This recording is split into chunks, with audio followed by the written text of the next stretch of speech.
Okay, guys, I'm going to let you come in. I'm going to let you guys come in while I try to get set up.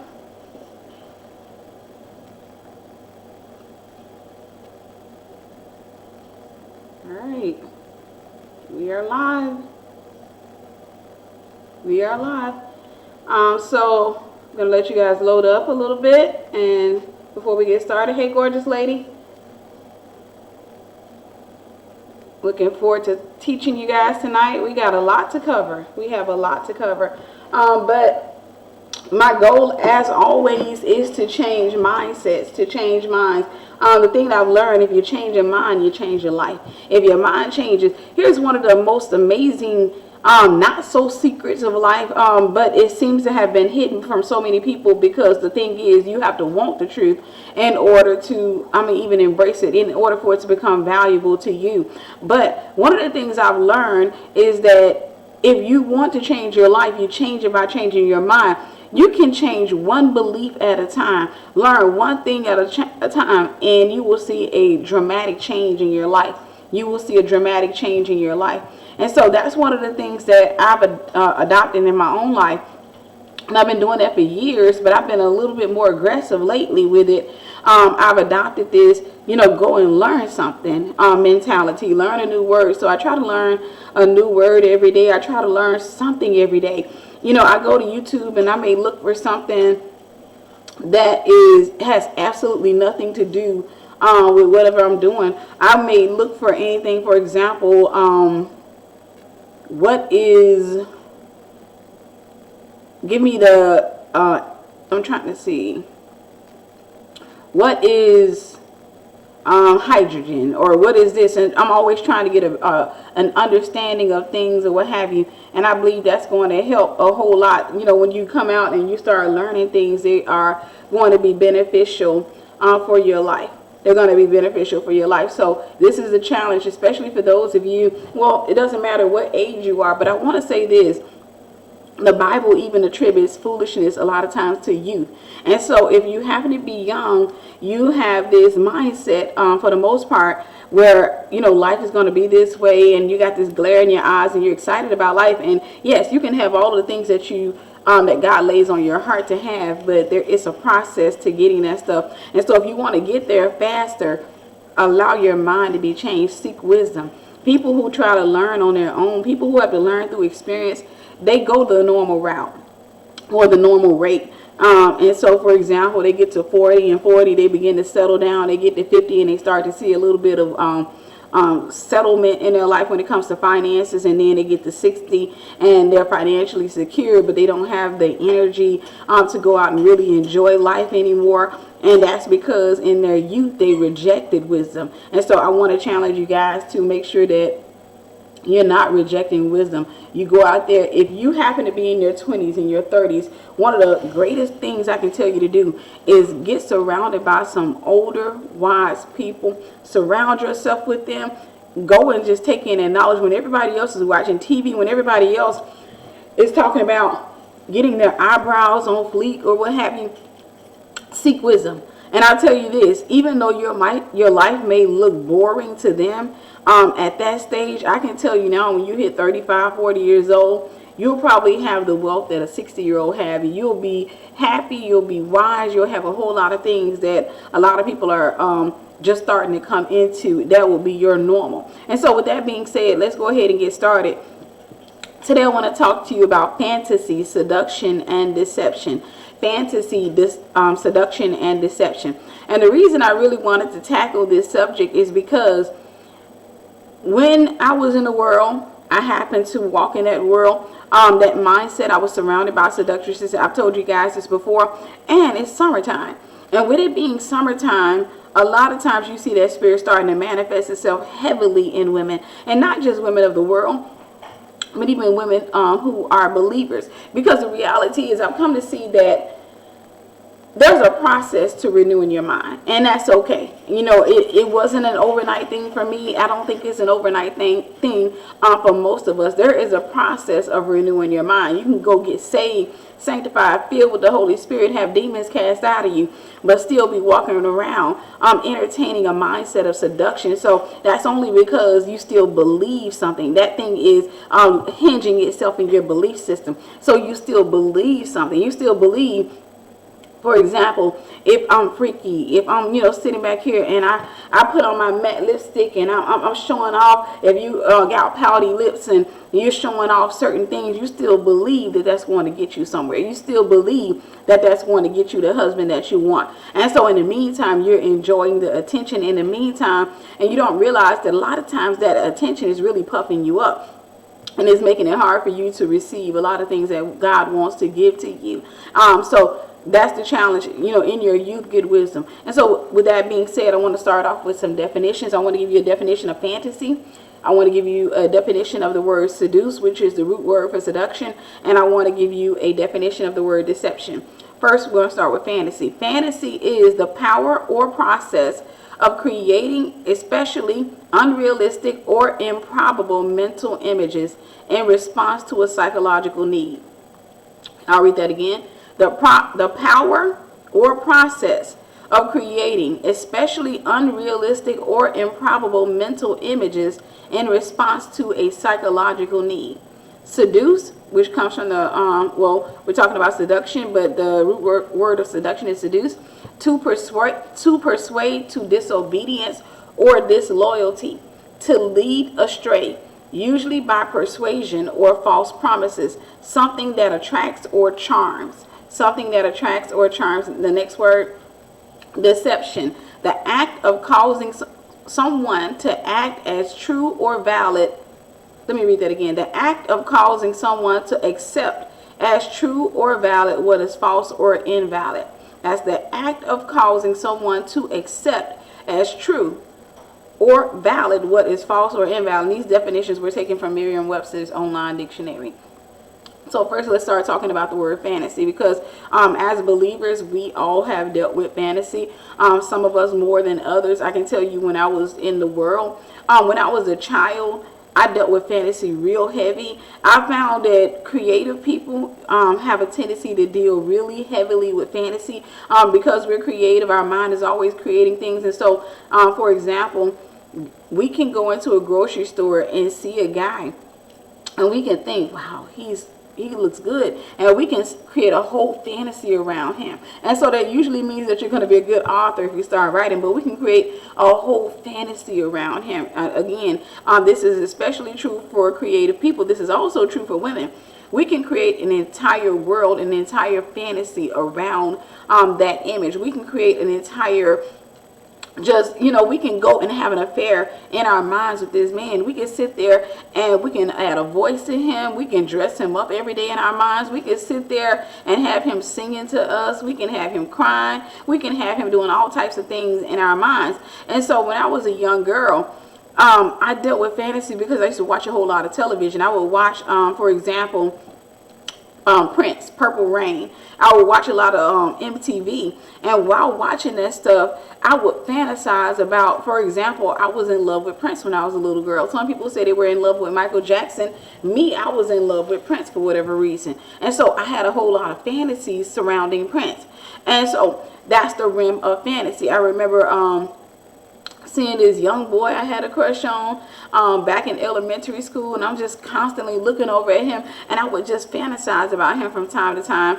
But the reality is, I was stepping outside of who I am, and I was engaging something that was not true. I was engaging something to me that made it easy for me to escape my own world. And that's what a lot of people do. So let's talk about fantasy. Let's go back over the definition again. The power or process of creating especially unrealistic or improbable mental images in response to a psychological need. So first and foremost, what can we take from this definition? Number one, the ability to create fantasies is a power that we all have, and it is an act of our will. The ability to create fantasies is a power that we all have, and it is an act of our will. Number 2, fantasies take place in the mind, which is part of our soul. Remember, the soul is comprised of the mind, will, and emotions. Number 3, fantasies are unrealistic and improbable. I want to stop here for a second, because this is what I did with a lot of you who reach out to me and say, hey, listen, God told me who my husband is. God told me that my husband's going to be such and such, or I saw this guy at my job, or I saw this guy in my neighborhood, I saw this guy in my church. And God has confirmed through dreams, he's confirmed that that's my husband. And I come to understand that women, we have a tendency to be extremely creative. And we will go into the fantasy realm so deeply, so strongly, that we genuinely believe that we're hearing from God. And so sometimes when women say, well, God told me who my husband is, that kind of puts you in a predicament as a teacher, because first and foremost, you don't want to say to him that wasn't God. But in a lot of cases, it wasn't. In a lot of cases, it's something that's coming out of the belly of their soul. They saw a guy, they started fantasizing about him, they had a crush on him, or the enemy made a suggestion. The enemy can come in your dreams and make a suggestion. The enemy knows good and well that that's not your husband, but the enemy can come and put that man in your dream. Now, you know it's not God, because first and foremost, the man's not saved, or he's backslidden, he's out there in the world, he's doing his thing. But you'll have that image in your mind, and from that point on, the enemy knows all he had to do was plant a seed. From that point on, you're going to take that image and you're going to start running it through your mind. That's called meditation. You're going to start running it through your mind slowly but surely. And so every time you get ready to go to bed, you're going to be excited about thinking about this guy all over again. So you're going to go lay in the bed and you're going to think about him. You're going to think about times that, for example, y'all sitting in the restaurant and y'all talking and laughing and feeding each other. You're going to think about a whole lot of different things. You're going to think about arguments, and you're going to think about reconciliation. You're going to think about a whole lot of things. And those thoughts are coming from your voids. Those thoughts are coming from your needs, because we have a tendency to fantasize according to our needs. Scientists have found, even it's true with our appetite. A lot of times we will crave food based on a nutrient or something that we need in our bodies. And so we'll have these cravings, and we don't necessarily understand why we're craving, for example, sweet potatoes, but your body may have some type of need, and it's creating an appetite based on that need. And so it's the same thing. Whenever the soul has a need, a lot of times we'll create a fantasy around that need. We'll start fantasizing about a guy, for example. Let's just say that daddy wasn't there and daddy wasn't protective or what have you. And so you start feeling that need to be protected. That's a normal need. That's something that we all have to have. We have to have the safety factor. All of us have to feel like we're safe. And so all of a sudden you start creating this fantasy in your mind about, let's just say, your neighbor who happens to be good looking guy. You start creating this family, you start formulating this fantasy in your mind of him being super protective of you. You start formulating, and from that point on, you start engaging your emotions, and before long, you start having some type of feelings, and you don't know how to explain those feelings. Now, because you're sitting there and you're engaging your mind, you're meditating on him, you start having dreams about him. And so when you start having dreams, now you're convinced that he's your husband. Now you're walking around, every time you see him, your heart is just racing. You got butterflies in your stomach. You can't explain it. You get sweaty palms, and you're walking around, you're telling people, I know that's my husband. And now you have to deal with the heartbreak of watching him. Let's say, for example, some girl pulls into the driveway and you realize that, hey, that ain't a cousin. That's somebody that he's involved with or what have you. But you're convinced that he's your husband. That's what happens with fantasies. Again, number 3, fantasies are unrealistic and improbable. Fantasies are unrealistic and improbable. Number 4, fantasies are the result of a psychological need. We just got to talking about that. They are the result of a void. And so whatever void you have, if you're sitting there and you want a father figure, then there's a chance that you may go out there and get yourself an older guy. There's a chance if you're sitting there and you feel the need, your daddy wasn't there, and you never had that protector, that provider, you never had that in your life, and you dated a couple of young guys and it just didn't work out, they were too immature for you. All of a sudden you start saying things like, well, I'm just really immature, and that's because you had to grow up pretty fast, and you start saying, well, I'm just more attracted to older men or what have you. But that's a psychological need. You have a need for a father figure. And so because you have have that need for a father figure, you are attracted to older men. Now, here's the thing. If you get into a relationship with the older man, the fantasy is not going to pan out, because you're going to want him to come in and become your daddy. And for that reason, it's going to become a perverted relationship, because now you're wanting him to be dad. You want him to be all, but all of a sudden, feels weird, trying to go to bed with the guy, because in one realm of your thinking, he's kind of like a father to you, or what have you. So everything kind of feels weird. And then two, you're in two different mindsets, two different seasons of your life. He doesn't want to go out as much, but you do. And so now you're sitting back there and you have this little contentious relationship with him. Kind of like you would have had with your natural dad had he been around. You always trying to control me. Stop it. I'm a grown woman. You start having this really just warped relationship with him, and that's all because of a psychological need that you had. I want to stop and say this before we move on.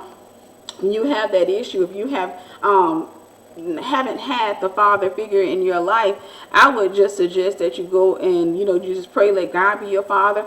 Ask the Lord to lead you to the church He would have you to go to. God will bring fathers into your life, whether it be a spiritual father, it be your multitude of counselors.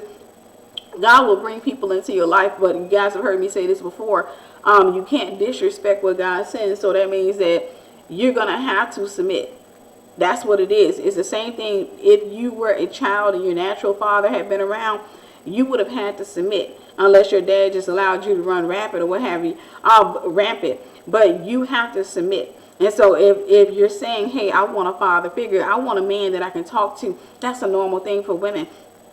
I want somebody I can talk to about my desires and my fears, my beliefs and stuff like that. But you can't get on the phone with this guy and just keep running off at the mouth, because I know many women who do that. No, okay, no, you're not understanding what I'm saying. And so they're constantly trying to force their thoughts, and that's the very thing that they would do to a husband. And so if a guy comes into your life, then, let's say, for example, God sends an older guy, and he happens to be like a father figure to you, and he starts to minister to you, you're going to have to take the time, and I hate to say it this way, you got to shut up and listen. You got to shut up and listen. You got to learn from him.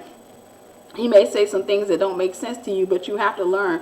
And that's why the Bible also says there's safety in a multitude of counselors. That means I'm not depending on one person's revelation or one person's perception, because at the end of the day, if I'm dealing with, for example, one older guy, it is a possibility that he can give me information from a place that he never really kind of matured in. And so if I got a multitude of counselors, I got several people who are telling me things, then I can look at all of these things, and 9 times out of 10, the majority may say one thing, and I may have one or two who says something completely different or what have you, and I'm able to look through that and say, okay, even though I don't want to take that advice, I know this is better for me. I know this is better for me because like 3 or 4 people said the same thing or what have you. So let's go ahead and move on to seduction. Seduction is to persuade to disobedience or disloyalty, to lead astray, usually by persuasion or false promises, something that attracts or charms.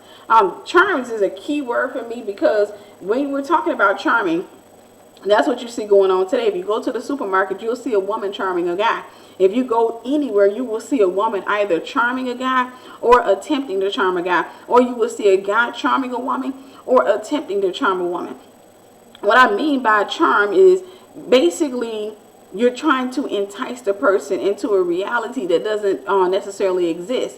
And so the guy can walk into the store, and he's got that little look, he's got that little walk that he's copied off the television set, or he's copied from seeing other guys. And so this is just this thing that is starting to manifest in his life, because he doesn't necessarily know who he is. He doesn't know his identity. And so he starts to walk like the people that he's seen. And so he goes up there, and because he's seen people flashing money on the internet, he's seen rappers flashing money. It's income tax season. So he gets his money out. He pulls out a wad, and he's doing this.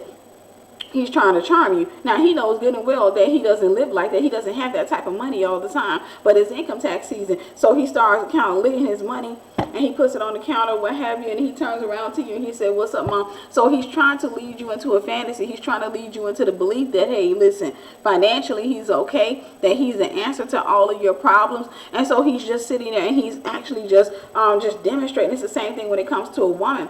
When a woman is attracted to a guy, let's just say that she's in the grocery store and she sees a guy that she likes, a lot of times she will invite him into a fantasy. You can see the short little engagement, but she will invite him into a fantasy or what have you. And so what she'll do is she sees him looking at her, and let's say, for example, she happens to be on the other side of the counter, or she's looking at something, both people are customers, and so he looks over there at her and she'll completely ignore him, but she's really trying to invite him. And so she'll start there and she'll start kind of biting on her pen and letting her letting her lip droop all around the pen, and she's doing something. She's doing that because she's trying to get his attention. And the reason I speak to this so heavy is because, again, I used to walk in there real strong, and all of my friends used to be seductresses, and so I knew how people do. And so when I see that nowadays, I see that that spirit is still very strong. It's not just strong outside in the world, it's also strong in the church. And so she'll start doing something to invite him into a fantasy or what have you. And so what she's doing is she's trying to appeal to something in him. And I can tell you, having come out of that world, a woman can look at a guy and kind of size him up. If she has a little bit of experience under her, she can look at a guy and size him up. Okay, she looks at this guy and she can tell he has a pocket protector. He's never really had that many girlfriends in his life. He's never really been in that many relationships. Matter of fact, he's always been really smart in school and what have you. So he was always ignored. And so for her, she looks over there at him and she notices that, okay, he's starting to loosen up his shirt or what have you, or what have you. And so from there, that lets her know, I'm in control. I'm in control. See, another guy who comes up to her and he's like, what's up with you? Or what have you. He's taking control. But this particular guy, she decides, I want to seduce him. I'm in control. So she'll do a little bit more for him than she would have for the other guy. The guy who comes up who has what they call swag, she'll be a little bit more passive toward him. She'll just, kind of smile and what have you. She'll kind of invite him with her eyes. But this other guy who's acting nervous, she'll turn around and do things like unbutton her shirt, or she'll be kind of, got her pen in her mouth. And let's say she has a lollipop, she'll be, sucking on that lollipop all seductive or what have you, and she'll act like she don't see him. She'll be looking at other stuff, but really what she's doing is she's inviting him into a fantasy. She knows that in his world, he has never, for example, seen a woman or dated a woman so beautiful. And so she's standing there in his midst and she starts to invite him into a fantasy. Again, fantasies are the result of a psychological need, but the definition of seduction is to persuade or to disobedience or disloyalty. To persuade to disobedience or disloyalty. To lead astray, usually by persuasion or false promises, something that attracts or charms. This woman is charming the guy. She's charming him. What can we take from this definition? Number one, to seduce someone is to persuade them to disobedience. It is to lead them astray, or better yet, lead them outside the will of God. I want you to understand that the word seduce does mean to lead astray. And that's why it is absolutely crazy when we bring that stuff into our marriages, because we think that because they're doing it on a television set, we have to bring that into marriages. And the women of old, it's amazing, their marriages lasted. They had the understanding. They had the recipe to make their marriages last. They didn't have to bring all that stuff into their homes, but we are persuaded in this day and age that we have to appeal to the darkest part of a man's flesh. And so we'll come and we'll bring things into the home. We'll come in the house and put a wig on and say, call me by another female's name. We'll make up some female's name and we'll put on a costume and we'll try to appeal to a dark fantasy of his fantasy to be with another woman, his fantasy to go out here and, let's say, for example, date a prostitute or have an encounter with a prostitute. We'll sit there and put a purple wig or a blue wig on our head and put on a lingerie, put on some 6-inch heels and walk around the room call ourselves by a different name, and we will change our personality and change everything in order to appeal to a dark fantasy of his. And then we turn around and we wonder why our marriages are not lasting. Now, when we're in that mindset, we oftentimes say the same thing, because I was young before I was married, before I know the lie. We always say this, because I used to say this when I was younger: I'll do it for my man, so nobody else is going to do it for him. I'm not going to let another female come in and do for him what I could do for him. And so I would jump into that mindset, just like my friends did, just like so many other young women had. I would go off into that mindset thinking that was the key to keeping your man. I thought that was the key. You know, you got to be freakier than the rest. You got to sit there. And I used to actually give women advice and stuff like that. But when I found out that that's not enough, what you're doing is you're opening a door. When I found out that anything you feed will grow, anything you starve without, I realized what I was feeding in that man. So I was partly at fault. I was just probably equally at fault for a lot of the things that he did, because I fed into a fantasy. I would constantly feed that fantasy, and I watched that thing grow. I watched that monster grow, and I kept feeding it, and I kept feeding it, and I kept feeding it, and the appetite of that thing starts to get bigger and bigger. And so all of a sudden, that little lingerie that you were wearing and that little persona, that personality that you were playing with, is no longer enough. You know, it's not dark enough. He don't want to talk to whoever you calling yourself today. He don't want to talk to that. So all of a sudden now you got to put some bass in your voice. All of a sudden now you got to come out here and you got to do something freakier, because you're feeding something, and anything that you feed will grow. Anything that you starve will die. So again, it means to lead astray. Number 2, to activate seduction. The seducer or seductress must lie or deceive his or her prey. They do this by charming the prey. Now, you can seduce with your words, or you can seduce by charming a person.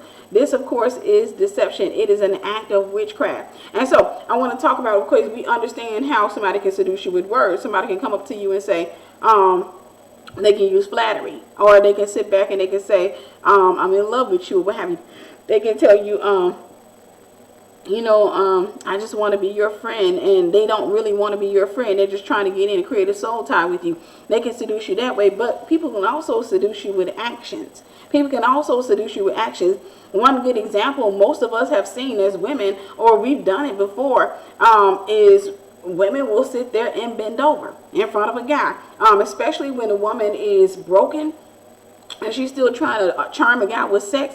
It's amazing to me when a woman does that. When she's trying to charm a guy with her body, she ends up acting confused as to why he's trying to pursue sex with her. And if she gives it up to him, she still turns around and acts confused as to why he's breaking up with her, because in her mind she still thinks that if I show him how good of a woman that I am, I can lure him in with my body. I can lure him in by looking at him seductively. I can lure him in. I can even start, give him a sampler or what have you. But at the end of the day, because I'm a good person, because I'm a loyal woman, because I'm this, because I can cook, because I'm the type of person that, will go all out for her man, then that's going to make him stay with me. And it doesn't. And so as she gets older, she realizes it's not enough. When you're young, you're still dealing with the foolishness of youth. You still think that, you know what, I like the way he looked at me.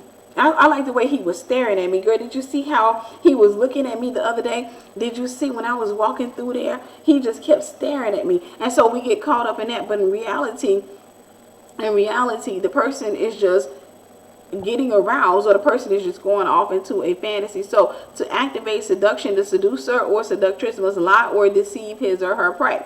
They do this by charming the prey. Let's go ahead and move on. Deception.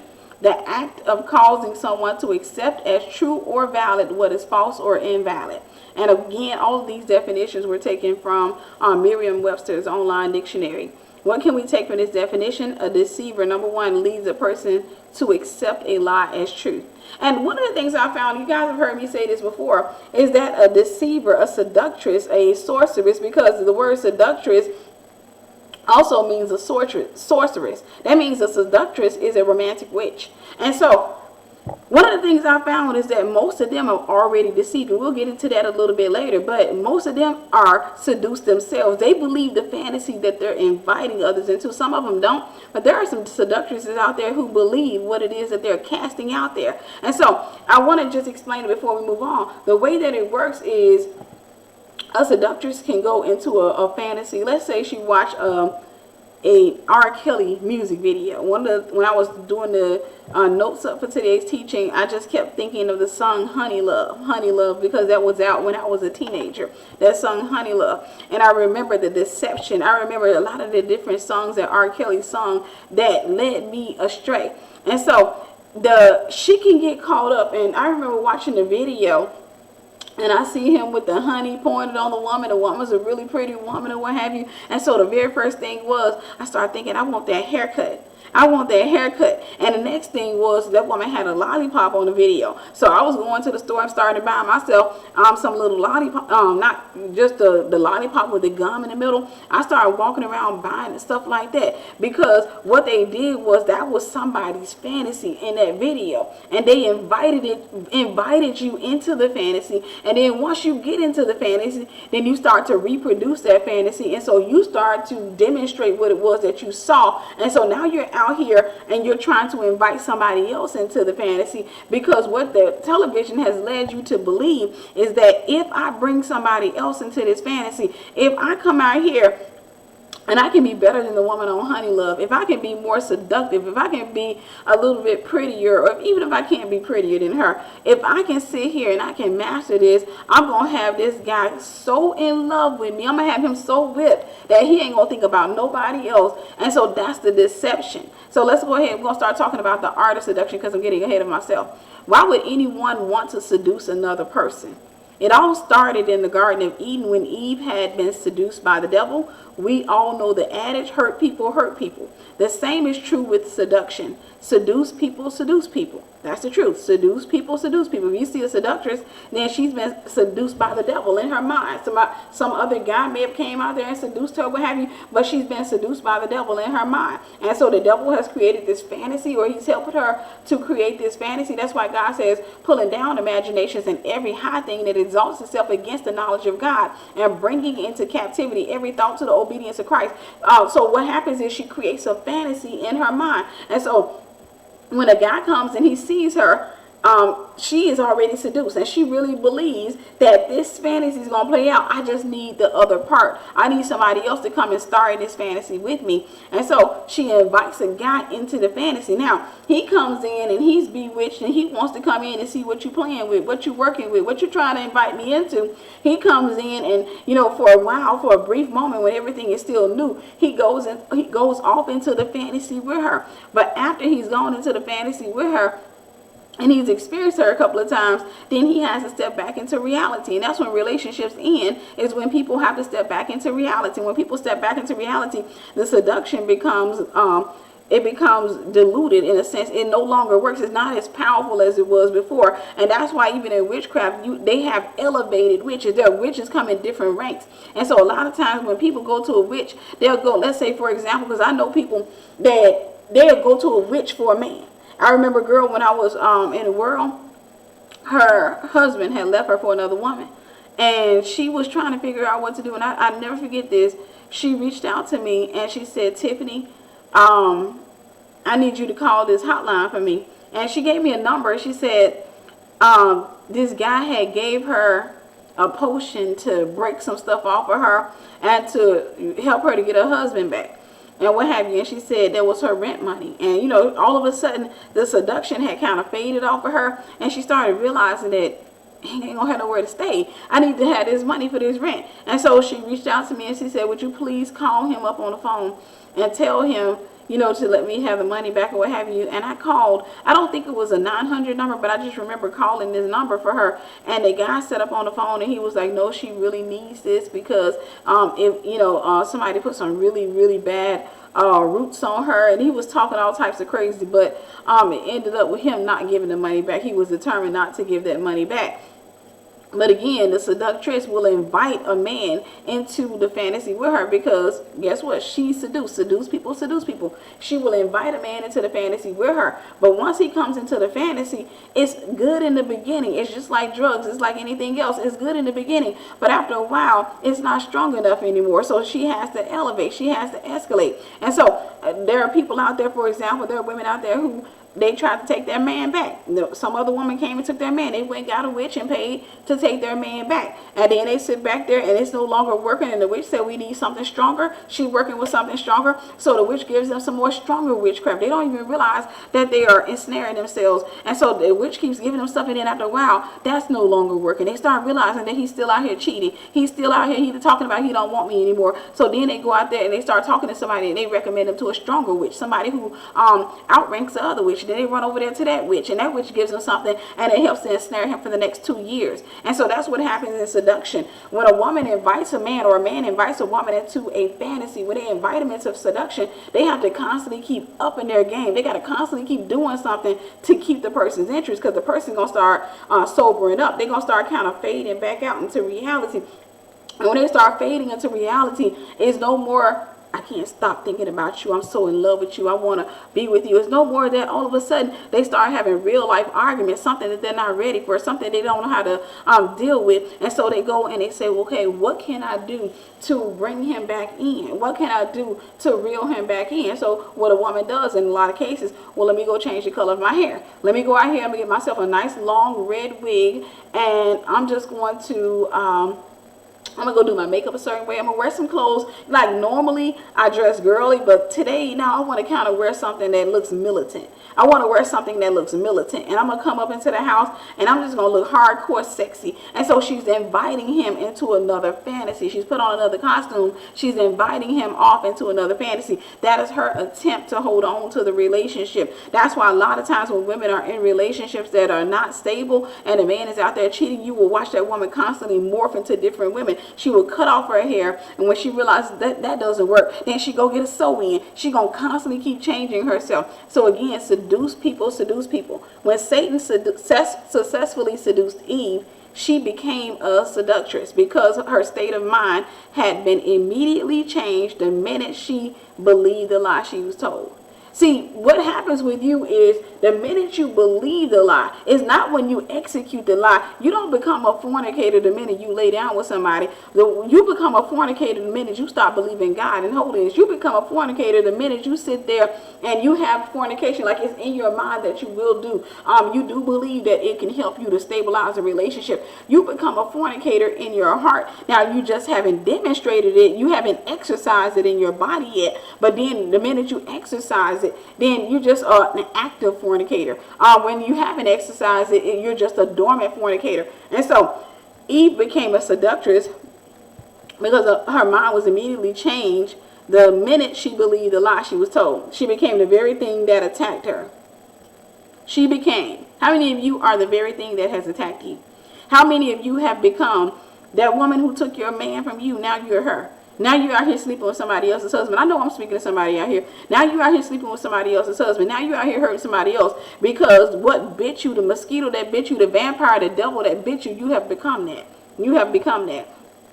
She then seduced her husband, even though, unlike Satan, she didn't realize that she was selling him a lie. Eve didn't realize she was selling her husband a lie. She just sat there and she probably did like a lot of us did when we were in the world. We kind of numbed ourselves out. Seduced people oftentimes don't realize that they've been deceived, and for this reason they are able to manipulate others by inviting them into the realm of fantasy. I've talked about this before, and I don't want to stay here too long. I've told you guys this before. That's why I say for you women, a lot of times y'all got to stop being mad at these guys, because the very first thing you said was, he told me that he loved me. He told me that he wanted to spend the rest of his life with me. He told me that he wanted to have children with me.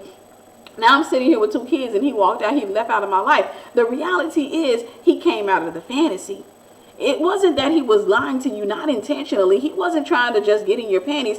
That may be something, that may have been something that he believed in that moment. They may have been a deception, a fantasy that he was in that moment. And he wanted to invite you in. You had the face and the body. You had the voice. You had everything that he wanted. And so he started fantasizing about you. He started fantasizing about having children with you. He started fantasizing about the moment that you told him you were pregnant. He started fantasizing about all that. He didn't think about the responsibility. He didn't think about the hardship. He didn't think about none of that. He was fantasizing about all of the good things. And then at some point you have to sober up. At some point he has to wake up. At some point he has to come back to himself. And so he sat there and he had 2 children with you, and he kept going into the fantasy and trying to get in. But at some point you could not keep just entertaining his fantasy, because you got children over here, and so you can't be little Red Robin Hood anymore. Right now you got children that have to be fed, and so your little lingerie and all these different things that you've been playing with him is no longer working, and so now you're acting like a mother. And when you start acting like a mother, he snaps out of it, and he looks at you and he realizes, I don't want to spend the rest of my life with this woman. And so he goes out there and he goes into the fantasy with somebody else. That's a person who's ensnared by fantasy. That's a person who lives in fantasy. There are a lot of babies that were created in fantasy. People in real life came together in fantasy, but I don't want to jump ahead of myself. The deceived people often live in the realm of fantasy. They are able to mentally create worlds and personalities for themselves surrounding the fantasies that they frequent. To bring their fantasies to fruition, they begin to dress, think, speak, reason, and walk a certain way. After they buy fully into their own fantasies, they are able to invite others into them. This is often done by playing on another person's fantasies, pacifying that person's voids, and casting themselves as the answer to that person's problems. And so we're able to mentally create worlds and personalities surrounding the fantasies that we frequent. To bring these fantasies to fruition, we'll start to dress, think, speak, reason, and walk a certain way. We'll change our voice, we'll change our hair, we'll change the way that we think. All of a sudden, I don't want to hang around my friend, let's just say her name was Melanie. I don't want to hang around Melanie anymore because she seems to be a little bit of a square. She don't want to go out and have fun, but my friend over here, let's just say Tammy is super seductive. She's always having fun, and so now I want to hang out with Tammy all the more because Tammy represents where I am in that particular season. And so we start to think, speak, and reason a certain way. So now you see women put a little extra swing in their hips. You see women walking around and they start acting super prissy. For me, I'm a type of person, I'm kind of like a bird watcher, but I'm a people watcher. I like to see people. I can sit there even in my neighborhood, and if I see a young girl walking, I can notice the different things that she does. I can tell the young women who are just walking and they have nothing else on their mind but to walk. But I can tell the ones who are looking for guys. You can tell because they can be walking or what have you. And they got their little shorts on, real short, and they're doing all these different things. And as soon as a car comes by, they have to look in the car. They got to look back and try to look or what have you. And if you pass by them, they look at you and they turn their head. They look at you, but every car that passes by, they have to look. They have to look because what they're doing is they're fishing. They're hunting for somebody. They're looking for somebody to come and solve their problem. So I want to read this again before we move on because we got a scripture that I want to read. Deceived people often live in the realm of fantasy. They are able to mentally create worlds and personalities for themselves surrounding the fantasies that they frequent. Now, just to stop and say this, that's why it's so hard for people to get delivered a lot of times, because a lot of times people have, it's not a deliverance issue, or they can go and get delivered, but they've been operating in a personality that's not their own for so long that they don't even know who they are anymore.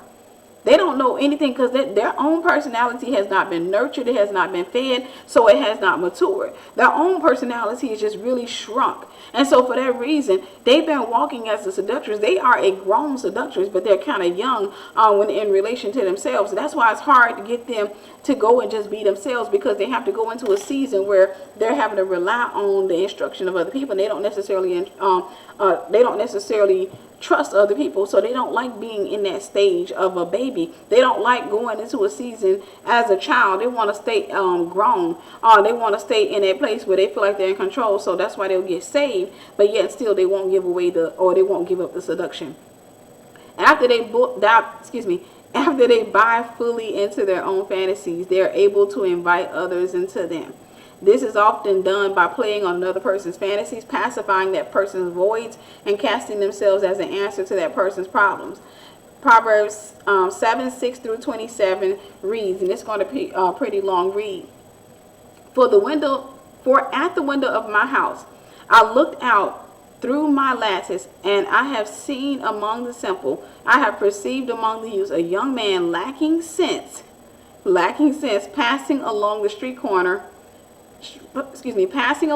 near her corner, taking the road to her house in the twilight, in the evening, at the time of night and darkness.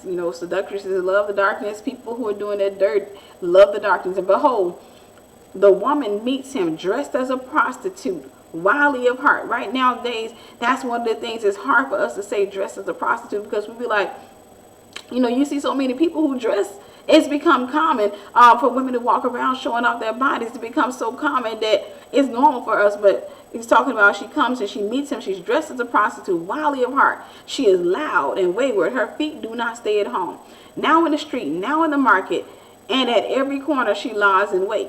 She seizes him and kisses him, and with a bold face she says to him, I had to offer sacrifices, and today I have paid my vows. She's religious. So now I have come out to meet you, to seek you eagerly, and I have found you. I have spread my couch with coverings, colored linens from Egyptian linen.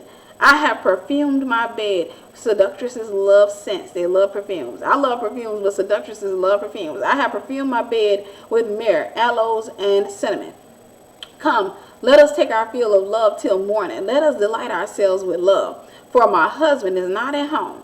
He is gone on a long journey. He took a bag of money with him. At full moon he will come. With much seductive speech she persuades him. With much seductive speech she persuades him. With her smooth talk she compels him. All at once he follows her. As an ox goes to the slaughter, or as a stag is caught fast till an arrow pierces its liver. As a bird rushes into a snare, he does not know that it will cost him his life. And now, O sons, listen to me and be attentive to my words. And be attentive to the words of my mouth. Let not your heart turn aside to her ways. Do not stray into her paths. For many a victim has she laid low. And it's not just talking about that particular woman. It's talking about the prostitute, it's talking about the whore, it's talking about the seductress, also known as the adulteress and the sorceress. She has brought many men low. And all of her slain are a mighty throng. That means they were strong. Her house is the way to Sheol, going down to the chambers of death. Her house is the way to Sheol, going down to the chambers of death. And so I want to stop and say this. So when you're dealing with the seductress, this is something that's common. Seductress can sit there. A man can go into war. He can be the strongest man. We know about, for example, the story of Samson. There are many people like Samson. They can be absolutely strong, demon slaying, or they can be strong in strength, and nobody can seem to bring them down. Many enemies, no matter, just enemies falling at the wayside, and the enemy understands, all I need to do is send a little weak woman up into there. All I got to do is send a woman up in there, and she comes in, and she has a mild personality, and she seems innocent. She seems like she needs some help, or what have you. All I got to do is send her up in there to play the damsel in distress, and that sister can bring down a whole army of men. That sister can bring down a whole army of men, because what you got to understand, she can sit there. She can be, for example, let's say that she's 19 years old. So, and she's not, let's just say she's a babe in Christ. She's new to Christianity and all this other stuff. Well, she may be a babe, but that demon in her is grown. She may be a babe, but that demon in her is grown. So she knows how to work her way around a man's mind. She knows how to work her way around or navigate her way around a conversation or a man's thought. She knows how to navigate her way. And so we see this woman, she comes and she meets him in the street, and she starts talking to him, and she just, this man doesn't get a word in. She runs up to him and she kisses him. Then she starts talking about, hey, listen, I didn't put some myrrh and aloe on my beds. I have perfume. I didn't pay my vows. I didn't did all this other stuff. Come, let's make love till the morning. My husband won't be back till tomorrow night. That's what she's saying. My husband won't be back until tomorrow night. That is the way of the seductress. Amazingly enough, most of the book of Proverbs, which is the book of wisdom, was written by King Solomon, a king who the Bible tells us had been led into idolatry by his many pagan wives. 1 Kings 11, 1 through 8 reads, but King Solomon loved many strange women, together with the daughter of Pharaoh, women of the Moabites, Ammonites, Edomites, Zidonians, and Hittites, of the nations concerning which the Lord said unto the children of Israel, ye shall not go into them, neither shall they come in unto you, for surely they will turn your heart after their gods. Surely they will turn your heart after their gods. Isn't that what God said to us? Don't go after the unbeliever. Don't be unequally yoked with unbelievers. That's the thing that we have today. And that's the same thing he was saying back then. But you had the Jews, and then you had all these other nations that were considered Gentiles. And God is telling them, hey, don't go over there to them. Don't you get tangled up with them, because they're going to turn your heart. And so that's what happens to us. We go out here and we get into relationships with people who are not saved, people who are backslidden. We go into relationships with people who are double-minded, and they slowly begin to turn our hearts and what have you. We start becoming double-minded with them. You shall not go unto them, neither shall they come in unto you, for surely they will turn away your heart after their gods. Solomon clave unto these in love. He held on to those women, even though God told him not to get with those women. And he has 700 wives. Can you imagine that? He has 700 wives, princesses, and 300 concubines, and his wives turned away his heart. How is it this man 700 wives? He had princesses and 300 concubines. It doesn't talk about how many princesses he had, but he said he had 700 wives, princesses, and 300 concubines, and his wives turned away his heart. For it came to pass when Solomon was old that his wives turned away his heart after other gods, and his heart was not perfect with the Lord his God, as was the heart of David his father. For Solomon went after Ashtoreth, the goddess of the Zidonians, and after Milcom, the abomination of the Ammonites. And Solomon did evil in the sight of the Lord, and went not fully. I want y'all to pay attention to that. Went not fully after the Lord. God's not interested in you coming after him partially. He's not interested in you coming after him. He was still coming after God, but God said, the Bible says he did not go fully. He went not fully after the Lord, as did David his father. Then did Solomon build a high place for Chemosh, the abomination of Moab. Let me slow down.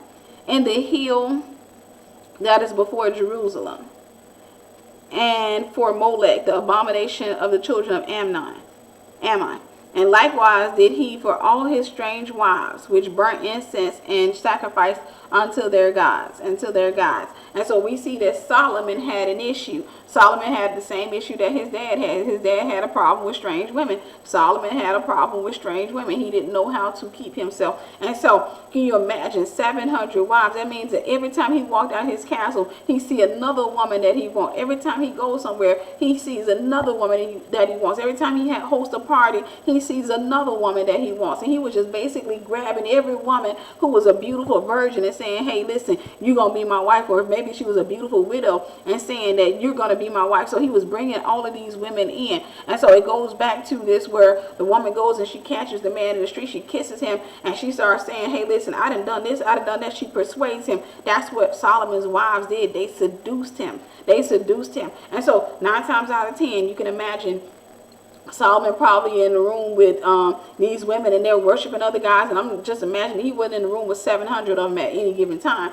But he probably had him quite a few of them in the room feeding him and, walking around and talking to him. And they're just constantly talking about their God. They're constantly talking about the demon that they worship. They're constantly talking, and they're slowly turning his heart. You can imagine these women. You know how women are when they get together saying, you know what? I'm going to go up in there and I'm not going to wear anything. I'm just going to wear this or what have you. And I'm just going to start talking to him. So they're slowly turning his heart. They're slowly manipulating him. And they turn his heart away from God. Seduction is a powerful tool of the enemy because it allows people to mentally create worlds that appear to be better than the ones they are living in. They can then escape to these worlds anytime the pressures of life weigh them down. How many of you are doing that? Every time the pressures of life weigh you down, you escape to a world. They can then escape to these worlds anytime the pressures of life weighs them down. Slowly but surely, seduced people will spend more time in the realm of fantasy than they do in their reality. Slowly but surely, it starts off you're spending maybe 2% of your day fantasizing. Then it moves up to 10% of your day. Then it moves up to 25% of your day. Next thing you know, you're consumed with the realm of fantasy. You're constantly imagining things. You can't come in contact. That's when a spirit comes in. But every time you come in contact with people, all of a sudden, your mind is just caught up in the realm of fantasy or what have you. let's go back and where we are. Let's see. They can escape to these worlds anytime the pressures of life weigh them down. Slowly but surely, seduced people will begin to spend more time in the realm of fantasy than they do in their realities. This is the same thing that drugs and alcohol do. It allows people to temporarily escape their manifested worlds by entering an altered state of mind. As they adapt to the worlds they've created for themselves, they'll begin to invite others into these worlds. For example, consider most romantic music videos. We just got to talking about this. They are the product of fantasy. What you see on TV, that's the product of somebody's fantasy. That's something that was going on in somebody's head. When you see that woman on a music video and she don't have on that many clothes or what have you, she's barely dressed and she's popping around and she's super seductive, that's something that was going on in somebody's head. And so they wanted to bring that to life. So they were writing out the stuff, well, this is going to be good for a music video, because they wanted to live out their fantasy. And so what they did again was invite you into their fantasy.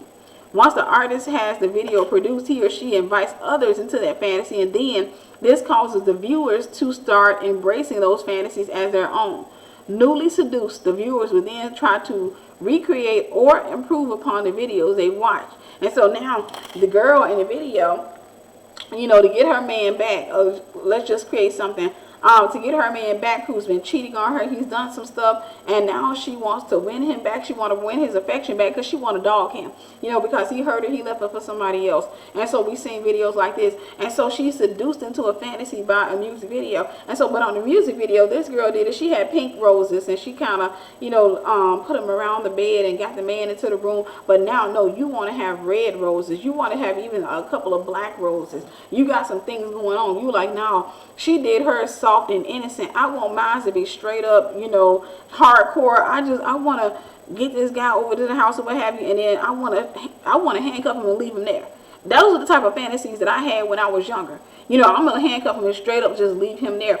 But that's something that you're constantly trying to improve upon. You're constantly trying to improve upon what you see on the television set. I'm going to be even worse than what she was. That they're taking their fantasy and they're producing it on the screen, and you're watching it. You're being invited into a fantasy of a freak. You're being invited into the fantasy of a pervert. You're being invited into the fantasy of an unsaved man. You're being invited into the fantasy of somebody who does not have a heart for God. You're being invited into their world. If for about 5 minutes, you're being invited into that person's fantasy. And once you go into it, that thing starts to be with you, and it becomes your fantasy. It becomes your fantasy. And so now you're not even interested in the song. You're watching the video because you're studying her, like, man, look at her makeup. Oh, look at her body. What can I do? Like, what type of sit-ups can I do to make my body like hers?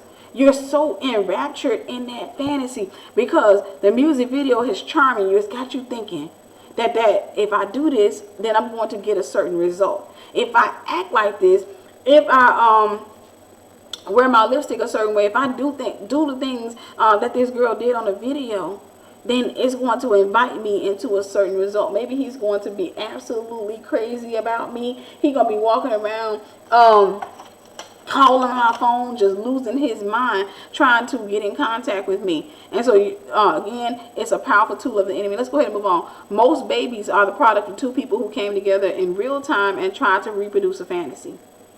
Some of your kids out here, let's be real. Some of the kids, I could have had kids in fantasy as well. But a lot of kids out here are the product of two people coming together who had a fantasy.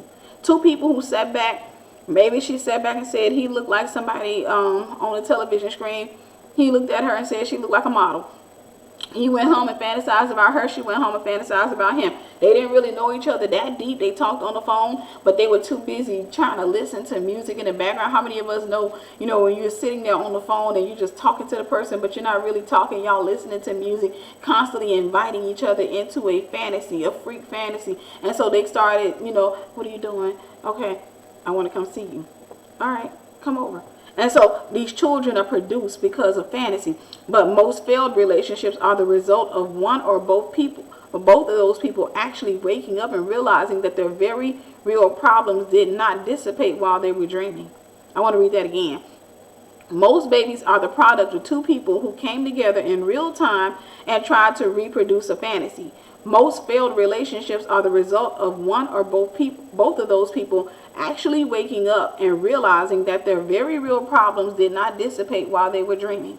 Those problems didn't go away while they were dreaming. And so that's what ends up happening is a lot of people, they're inviting people. You're in a drunken state of mind and you're coming together with people and it just feels good. It feels so good because when he was playing that song in the background, I imagined him singing that song for me. I imagined that the artist created that song for us. I imagined that that's our song. And so he's sitting back listening. Every time he calls me, he's listening to that song. And it's bringing me deeper and deeper and deeper into a fantasy. So when he calls me, he lowers his voice. He takes his tone down a little bit. He says, "What you doing?" Now, he's sitting back here. He got the music playing in the background. "What you doing?" And I'm like, "Nothing." He said, "Nothing." "What you doing?" "Thinking of you." And so he's inviting me. He's not opening up the door to introduce me to who he really is. He's inviting me. The quiet time that we have on the phone is not about us getting to know each other, because you don't get to know a person in silence. That quiet time is about fantasy.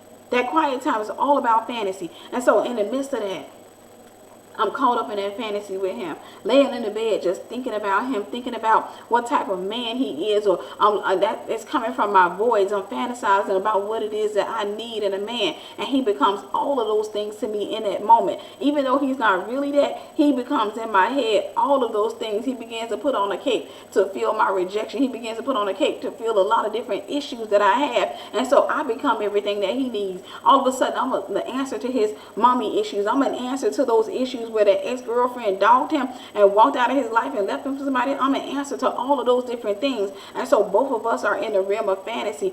Now, he sits back and says, "I want to see you." Okay, come on over. I let him come over. Next thing you know, a couple of months later, I'm giving him a call on the phone saying, "Hey, listen, went to the doctor today and they said it ain't looking good for us. It looks like we're going to have a baby. Look like we're about to have a baby," or what have you. And so now I'm still living in my fantasy. I'm still living in my fantasy. But all of a sudden he wakes up. He realizes responsibility has just entered the picture. And so now all of a sudden I'm sitting here still in the room of fantasy. What's wrong? Why you not answering your call? Why you not doing this or what have you? But he done woke up. He done sobered up. He came to the reality that, hey, we're about to have a real baby. You know, and so all this was about us going off into a fantasy. It was about just really us just going out and just doing what we wanted to do in that moment, just being caught up in our feelings. But now you mean to tell me that we're going to have to deal with each other long term? You mean to tell me I got to listen to him and he's like, I got to listen to her? You mean to tell me that we got to actually step out the realm of fantasy and deal with the reality of each other? So most babies are the product of two people coming together in real time and trying to reproduce a fantasy. Most failed relationships are the result of one or both of those people actually waking up and realizing that their very real problems did not dissipate while they were dreaming. Let's go ahead and move on. It is not uncommon for people to love one another in the fantasy realm. It's not uncommon, but eventually come to hate one another in reality.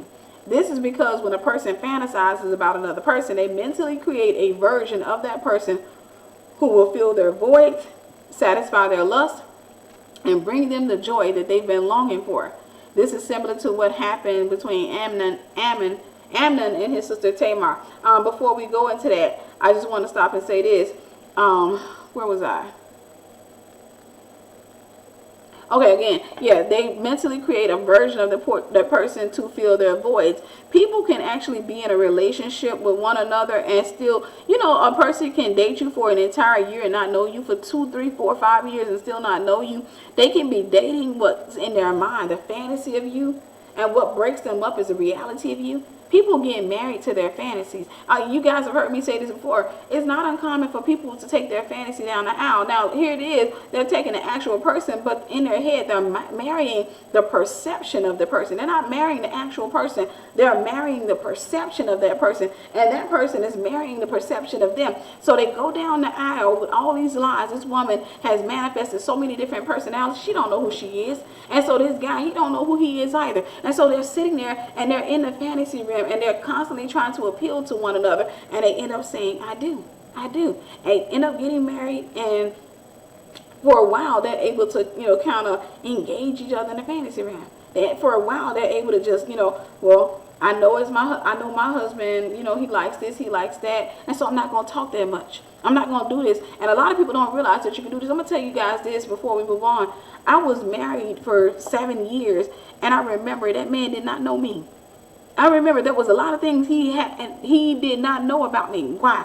Because I came to understand, I was like, that ain't what he wants. See, y'all men, y'all got to understand something about a woman. A woman can hide something from you. She don't have to show you her real self. A woman can sit there and marry you, and she can marry you to a personality that's not her own. Now, I married a piece of my personality, but I didn't even know myself to get married. But a lot of men don't realize a woman can marry you and show you what you want. And I'm sure men can do the same thing. A woman can marry you and give you what you want. For 7 years, that man didn't know a lot of different things about me. He didn't know that I was a creative. He didn't know a lot of things about me for 7 years because I understood that he was more attracted to the damsel in distress. I understood that. So for 7 years, I ain't know nothing. For 7 years,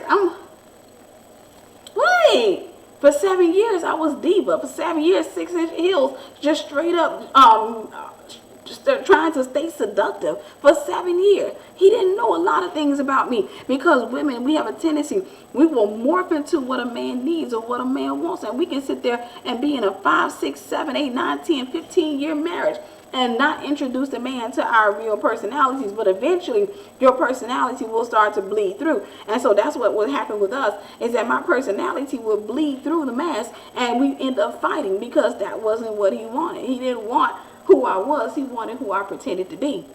A lot of people are married to who you're pretending to be, but they end up divorcing your reality. A lot of people, that's why it's important for you to get to know who you are as a person without the fantasy, without all of these different things that you learned on TV. It's important for you to get to know who you are as a person. That way, when you meet somebody, you can introduce them to the real you, as opposed to introducing them to this fantasized you, this you that you created in your voids, the you that you created in your rejection, that you that you created from the television set, all these different personalities that you piece together to create this personality that you call your own, and you think is yours because it's unique, because you done got a little bit of Nene Leakes, you done got a little bit of Mary J. Blige, you done got a little bit of let's just say Juanita Bynum, you done got a little bit, you done got you some Christian personality, you done got you some unsaid, you done put all of these different things together, you done knit all these things together, and now you're wearing that, and so now you're sitting there and you're showing this man what you think he wants from you, but then you're constantly having to change that garment because, listen, he starts showing you, I don't like the Juanita Bynum, I don't like that Christian side of you, so now you got to constantly keep getting rid of that. You're constantly changing it because, you know what, I don't want to really get rid of guys, so let me just find another Christian woman that he may like or what have you. Let me find somebody who may be a little bit more cute, a little bit more seductive or what have you. Let me find somebody who may have it going on. Let me find somebody who may be, I'm starting to pay attention to him. I notice he likes women who are 20-something years old or what have you. He likes women that's around that age. Let me find somebody who's in ministry who's a little bit younger. Let me kind of knit her personality onto this, and then you start walking around in that personality. So let's go ahead and move on, guys. It's not uncommon to love one another in the fantasy realm, but eventually come to hate one another in reality. We're just rereading this. This is because when a person fantasizes about another person, they mentally create a version of that person who will fill their void, satisfy their lust, and bring them the joy that they've been longing for. This is similar to what happened between Amnon and his sister Tamar. 2 Samuel 13, 1 through 19 tells the story this way. And you guys have heard me read this before, but I want to read it again. And it came to pass after this that Absalom, the son of David, had a fair sister, that means beautiful sister, whose name was Tamar. And Amnon, the son of David, loved her. Now, they had two different moms, but they had the same dad. And Amnon was so vexed that he fell sick for his sister Tamar, for she was a virgin, and Amnon thought it hard for him to do anything to her. But Amnon had a friend whose name was Jonadab, the son of Shemiah, David's brother, and Jonadab was a very subtle man. And he said unto him, Why art thou, being the king's son, lean from day to day? Wilt thou not tell me? And Amnon said unto him, I love Tamar, my brother Absalom's sister. And Jonadab said unto him, Lay thee down on thy bed and make thyself sick. And when thy father cometh to see thee, say unto him, I pray thee, let my sister Tamar come and give me meat, and dress the meat in my sight, that I may see it and eat it at her hand. And Amnon lay down and made himself sick. And when the king was come to see him, Amnon said unto the king, I pray thee, let Tamar my sister come and make me a couple of cakes in my sight, that I may eat at her hand. Then David sent home to Tamar, saying, Go now to thy brother Amnon's house, and dress him meat. So Tamar went to her brother Amnon's house, and he was laid down. And she took flour and kneaded it, and made cakes in his sight, and did bake the cakes. And she took a pan and poured them out before him, but he refused to eat. And Amnon said, have all of the men from me. That means all the men up in here, y'all get out of here. And they went out, every man from him. And Amnon said unto Tamar, bring the meat into the chamber, that I may eat of thine hand. That means, come a little closer, bring that meat over here to me. I want you to feed it to me, that I may eat of thy hand. Let me find where I was. And Tamar took the cakes which she had, and brought them into the chamber to Amnon her brother. And when she had brought them unto him to eat, he took hold of her, and said unto her, come lie with me, my sister. And she answered him, nay, my brother, do not force me, for no such thing ought to be done in Israel. Do not thou this folly. That means don't do this foolish thing. And whither shall I cause my shame to go? Where's my shame gonna go if you do that? And as for thee, thou shalt be as one of the fools in Israel. If you do this, people gonna see you as a fool. Now therefore I pray thee, speak unto the king, for he will not withhold me from thee.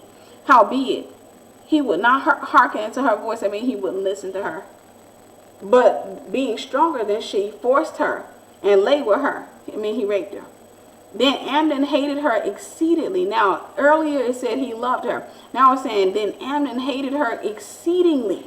He didn't just hate her, but he hated her exceedingly, so that the hatred wherewith he hated her was greater than the love wherewith he had loved her. And Amnon said unto her, arise, be gone.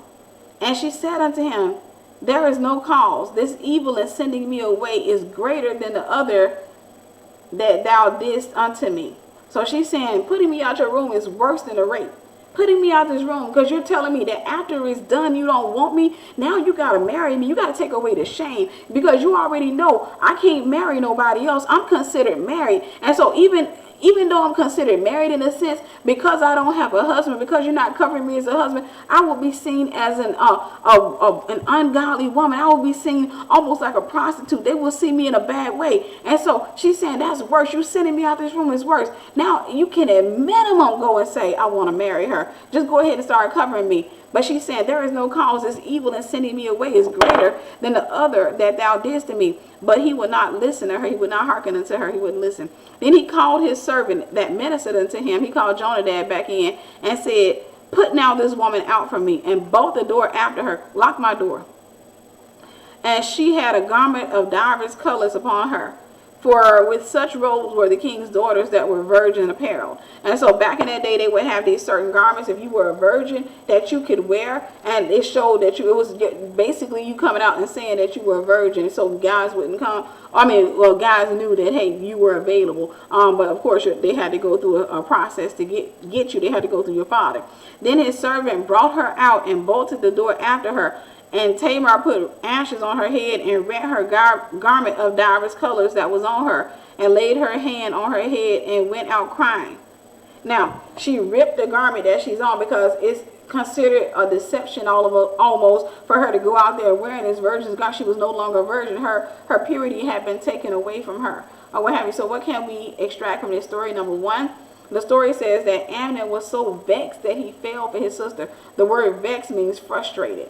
Amnon was so overcome by his illicit imaginations of Tamar that his thoughts started taking a toll on his physical body, started making him sick. That's when people started saying, I'm in love. I can't stop thinking about you, man. I just lay in the bed all day. And so he's sitting there. He got this fantasy going on, and this fantasy has completely taken over his life to the point where he's not really wanting to get out the bed. He's not really wanting to do anything. It's just taking over his life. It's vexed him. It's bewitched him. It's controlling him. And so his servant servant comes in and he got this person around him who's evil and says, hey man, what's wrong with you? And he's like, man, I'm in love with my sister. And back in that day, you know, even though it was considered not a good thing, it wasn't seen completely bad back in that day.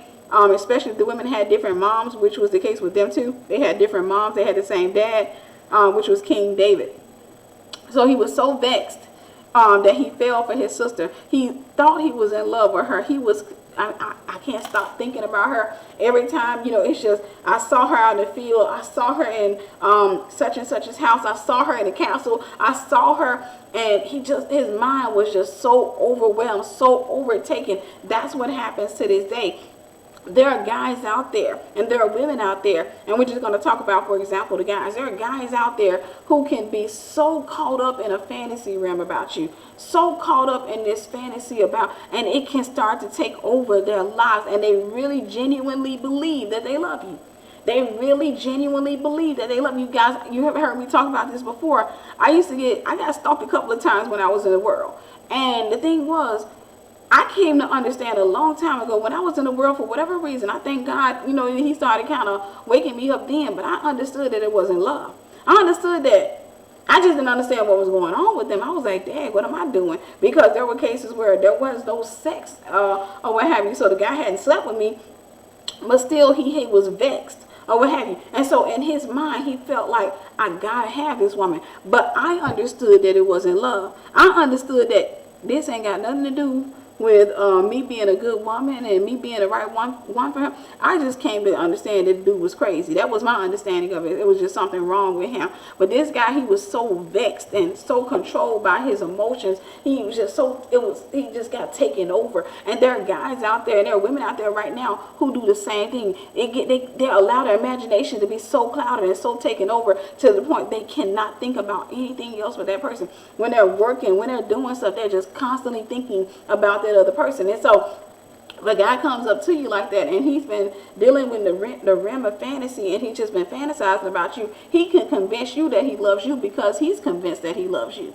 He's absolutely convinced that he loves you. So it's easy for him to convince you that he's in love with you. It's easy for him to convince you that, hey, I'm not going to leave you. I just want to be with you. I just want you to have my babies. You know, I've been telling my mom about you. I've been telling everybody about you. I want to buy you a house. I want to buy you a car. I want to give you everything because he's in a realm of fantasy. Now, you can go out here and get in a relationship with this guy and be with him for a couple of years, and all of a sudden that fantasy starts to fade. All of a sudden he starts sobering up. And when he starts sobering up, it's no longer there. Okay, so who are you? You know, and you come to realize that he don't really know you as a person. He don't know you intimately. He know you in the bedroom, but he don't know you intimately. And so that's when the fight starts happening, is when he starts sobering up. He starts sobering up, and you start sobering up, or both of you start sobering up. Number two, Amnon had a wicked advisor who told him to make himself even more sick, and then request that David specifically send his sister Tamar to feed him. A lot of times people who deal in the realm of fantasy, they surround themselves with liars. They surround themselves with people who support their thoughts. They don't like to, and see, I want to tell you something. Some of the most loyal people that you can come into contact with are some really dark people. I'm talking about people who are in the world, people who, you know, out here and still doing their thing in the world. They can be some of the most loyal people, but they're only loyal to their God. As long as you're loyal to their God, they're loyal to you. And so here it is. He has this wicked advisor who tells him, hey, go make yourself sick, because this man recognizes that he's not really interested in marrying Tamar. He's more interested in laying with her. And he just told him, he said, hey, do this, which tells me that he probably did that before. And he said, then, you know, just rape her or what have you. So number 4, after raping Tamar, the scripture tells us that Amnon then hated her more than he loved her. Now, how many of us know that that wasn't true love? It wasn't genuine love. It wasn't agape, unconditional love.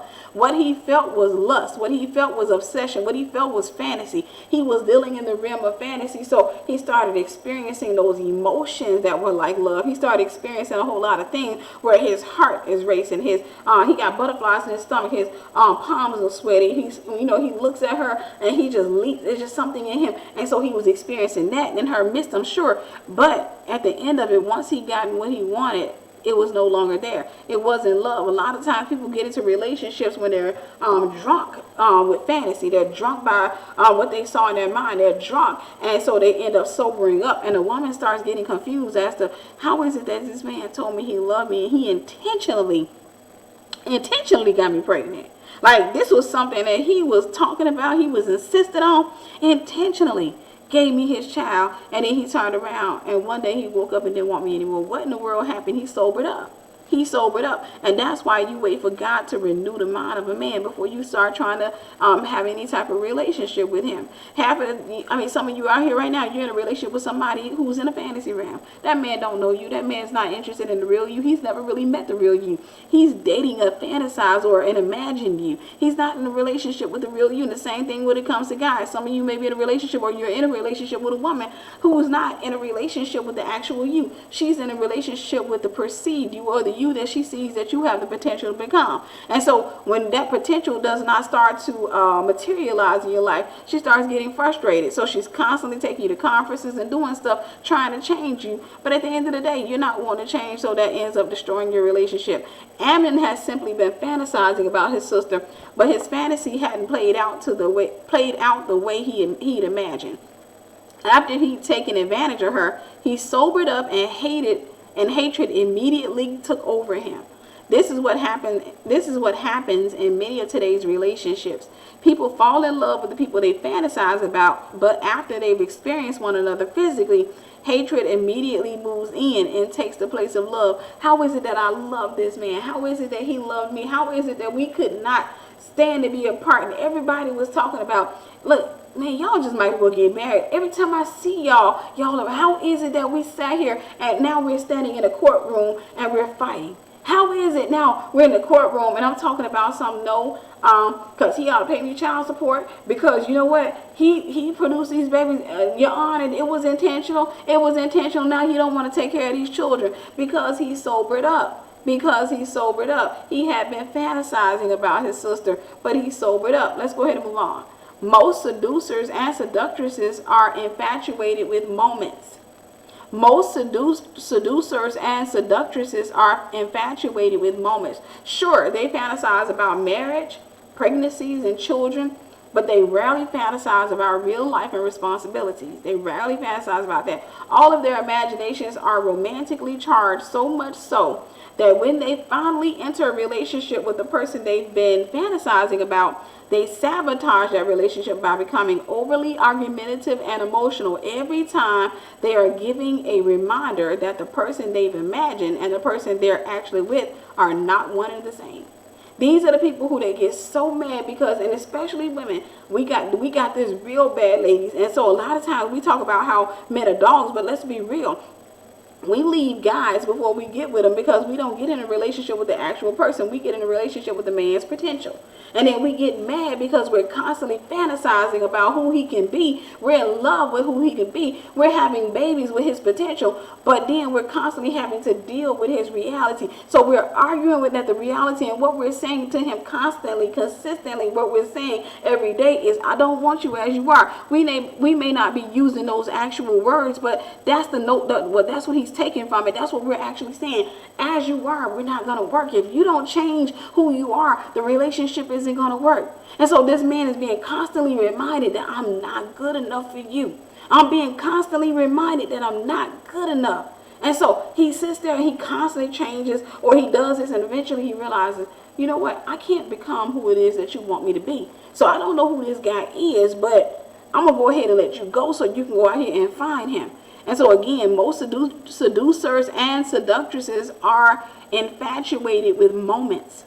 They love moments. They love that moment. You know, it's so easy to get caught up in the moment. They love that moment when they get you on the phone and y'all talking and you got some music playing in the background, and that moment, and you say, hey, what you doing? He says, pulling into your driveway. Are you serious? Yeah, I couldn't get you off my mind. Moments, they're so infatuated with those moments where they come in and lock eyes. They're so infatuated, they get caught up in the moment. But then the reality kick in, child support, a baby comes into the picture, all these things come in, and then they begin to hate one another the very same way that Amnon hated his sister Tamar, because they begin to sober up. Sure, they fantasize about marriage, pregnancies, and children, but they rarely fantasize about real life. It's the same thing when it comes to a dog. A lot of times people see my dog and they're like, okay, I love your dog. And I've had that happen most of my adult life. I've had a dog, and because I train my dog, because I treat my dog so well, my dogs usually have a kind of secure personality, and so they usually learn a lot. And so for the most part, I can tell them things that most dogs don't understand, and people are amazed when they come into their presence, and they're like, wow, how did you teach him that, or what have you. I came in contact with a guy the other day, today, while I was walking Milo, and he was like, I'm just so fascinated. He said, I see you walking him off leash. He had his dog on a leash, and I had to put Milo on a leash, of course, because he had a dog. But he was looking, he was like, I'm so infatuated with how you have with your dog. He said, I mean, I'm always looking at how you are with your dog. But here's the thing. A lot of people go out there, and because even with my first dog, my first dogs that I had with Siberian Huskies, there were people who went out there who went and got dogs just because I had a dog, which was a good thing, but it was a not so good thing, because they were infatuated with my dog's personalities. They were infatuated with the fact that my dogs were well trained. They were infatuated with the fact that my dogs were funny, because if you allow a dog's personality to grow and to begin to flourish, you will start to see different things about the dog's personality. Every dog doesn't have the same personality, and so you begin to laugh. They just start doing silly things, and so people would go to shelters and they would go anywhere and get their dogs. But here's the thing. Some of the people, and this is the reason I don't push people to run out and get dogs anymore, because I used to push everybody. But the reason I don't push people anymore is because when they're looking at my dog, they see the fun times, they see the laughter, they see the stuff that he does, but they don't see the vet bills. They don't see the times when my dog was sick. They don't see the dog food I'm having to buy. They don't see the responsibility of walking the dog. They don't see all of those other things. They only see the fun stuff. And so they end up getting the dog, and they have to deal with the reality of the dog. They got to deal with the responsibility. You don't just get the cute stuff without a price. You don't get the cute stuff without having to take the dog to the vet. You don't get the cute stuff without having to deal with the occasional sickness. You don't get the cute stuff without all that stuff. And so now they realize, how do I get this dog to stop chewing up my shoes? How do I get this dog to stop, scratching up my furniture? How do I get this dog to stop doing this? They don't realize it takes time, it takes money, it takes discipline. And it's not so much as training the dog, more as it is training yourself. When I had a trainer back in Florida from Milo, I remember that dog trainer told me, he said he don't train dogs, he train people. He doesn't train people. I mean, he doesn't train dogs. And I think I've heard Cesar Milan say the same thing. He doesn't train dogs, he trains people. And so people will sit there and they get caught up in the fantasy of having a dog. Oh, he is so cute. He's so cute. Then they get the dog in and they realize, what are you talking about? I got to take him. Look, I just took him to the vet 3 months ago. You telling me I got to take him back? It's time for him to have some more shots. In the first year, dogs have to have shots like every 3 months. You mean I got to take him to have some more shots? And I got to get him the medication to keep fleas off of him. Plus, I got to get him dog food. I got to do all this. I got to exercise his dog. Listen, I come home from work. I'm tired. I don't feel like doing it. It's the responsibility. And so it's the same thing when it comes to the seducer, the seductress, is that they look at, when they're caught up in their imagination, they're caught up in the fun side of a relationship. They're always imagining the fun side, the loving side. They're always imagining the kissing. They're always imagining the time where the music is playing. There's no problems present.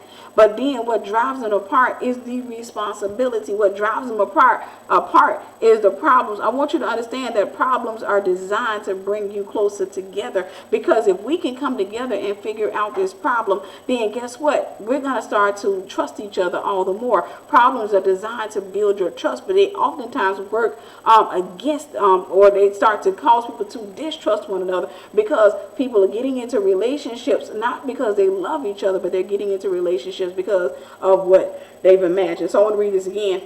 Most seducers and seductresses are infatuated with moments. Sure, they fantasize about marriage, pregnancies, and children, but they rarely fantasize about real life and responsibilities.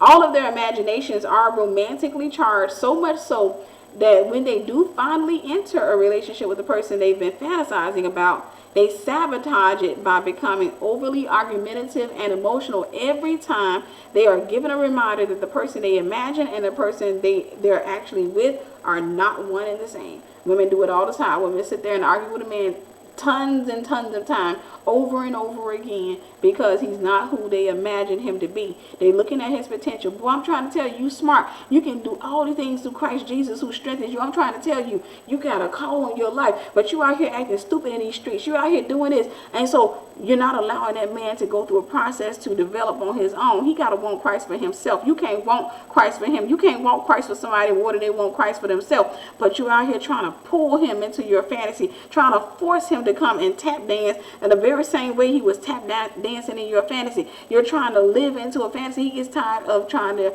appease that. He realizes he's not ready for that, so he's going to walk out of the relationship. Let's go ahead and move on. Most seducers and seductresses will leave or cheat on their lovers the moment the relationship begins to level off. What I mean by level off is relationships are like this. In the beginning, they're like this. And see, it shouldn't be like that. In the beginning, if you want a stable relationship, in the beginning, your relationship should be like this. It should go up just a little bit, and then you should get on a straight plane. That means in this plane, I'm getting to know you. I'm not getting into the emotional stuff. I'm not getting into this, oh my gosh, I can't stop thinking about you. No, I need to get to know you. It should be on a straight plane. But right now, most relationships are like this. They take off. And they don't, even a plane has to get on the runway and go so long before it can go into the air. But most relationships today are like this. They go straight on up, and then they come straight down. And sometimes they get a little bit more momentum, and they come up a little again, and then they go straight back down. But every time, it never gets back up to the first part, and then eventually they crash. That's how most relationships are. So most seducers and seductresses will leave or cheat on their lovers the moment the relationship begins to level off. This is because they live in the highs of the fantasy realm and don't know how to function in reality. People who live in fantasy don't know how to function in reality. So when they get into a relationship and the relationship starts to falter, they don't know how to deal with it. So a lot of times they'll start lying a lot. They'll start going away from home a lot, and they'll start cheating because they have to go into the fantasy with somebody else or go into a fantasy with somebody else. For this reason, they'll create a whole new fantasy starring someone else and invite that person into that fantasy with them. They'll deceive themselves into believing that their side lovers are their soulmates and that their main lovers are the villains who are trying to keep them from the happy and drama-free lives they believe they deserve. This is the thing, because they live in fantasy, they start to visualize or fantasize that the woman, for example, the man can be with the woman, and, or let's just say the woman is doing it to the guy. And so this woman, she's with this guy and they're married. And so the relationship, in every relationship, is like this. And eventually it starts to do this right here. But when a relationship begins to level off for a person who deals with fantasy, this right here means bad. Now, this for everybody else means stable. Now, of course, you want to take it up. You want to have all those type of things. But for them, this right here means bad. When he comes home and he's reading the newspaper and what have you, to this other woman, this means bad. So she's sitting there, she's looking, and she's like, you know what?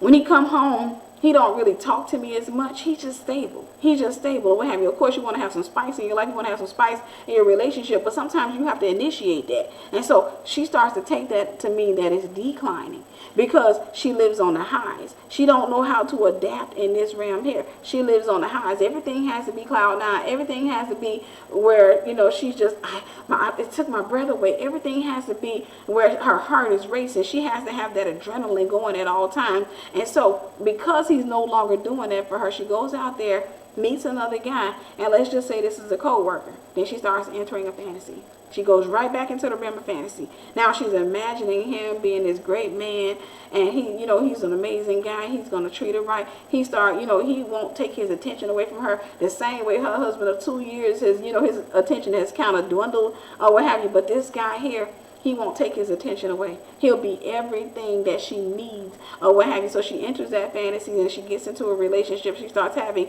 an affair with that man. And so now she's in love again with the fantasy because she now knows this guy's reality. She no longer wants him because she's no longer in the fantasy realm with him anymore. And so now she wants this guy because she's in a fantasy realm. She's in a fantasy with him. And so in her fantasy, this man loves her. He wants to be with her. This was the one that God created for her. Has been her soulmate. And in her fantasy now, and this is the thing, the reality about humans, we all need a villain. We need a villain to succeed. And for whatever reason, that's just how we're created. And so now her husband becomes her villain. He becomes her villain. He becomes the very thing, the Goliath that's trying to keep her away from her promotion. He becomes a problem. And so she comes home from work and she's just like washing the dishes. She's finding every little thing that this man is doing wrong to be upset. She's throwing dishes around or what have you. When she leaves from work, he notices that she's happier. When she comes home from work, she's not so happy. When she leaves from work, she's up in there. She's putting on an extra layer of makeup. She's got the best of the best wig. She's going out of her way. And when she's on her way to work, she's real nice to her husband because she's excited about seeing this other guy. She's excited about seeing this man that she was fantasizing about last night when she was sleeping with her husband. She's excited about seeing him. And so now she sits there and she says, what do you think of this wig? What do you think of this wig? He's like, it looks cute. All right, thanks. All right, love you, baby. And so she walks out that house and goes to work. And really, she's in love with a fantasy. She's in love with a fantasy. Her husband is villain. But now when it's time to come home again, I gotta leave you again. I'm tired of going home. Why I gotta get away from you? No, he don't even pay attention to me. It's like he don't even care. Why can't I just be with you? Why can't I just be with you? And so, they cheat on the moment the relationship begins to level off. And I do want to say this. You have to understand that relationships do level off.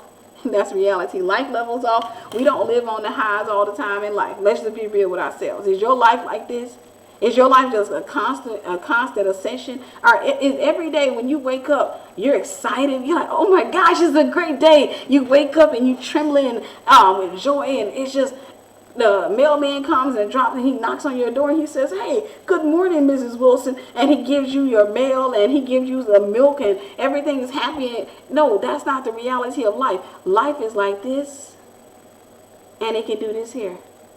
But we take that as a flat line when it's not. We take that as a flat line when it's not. That usually means we're living.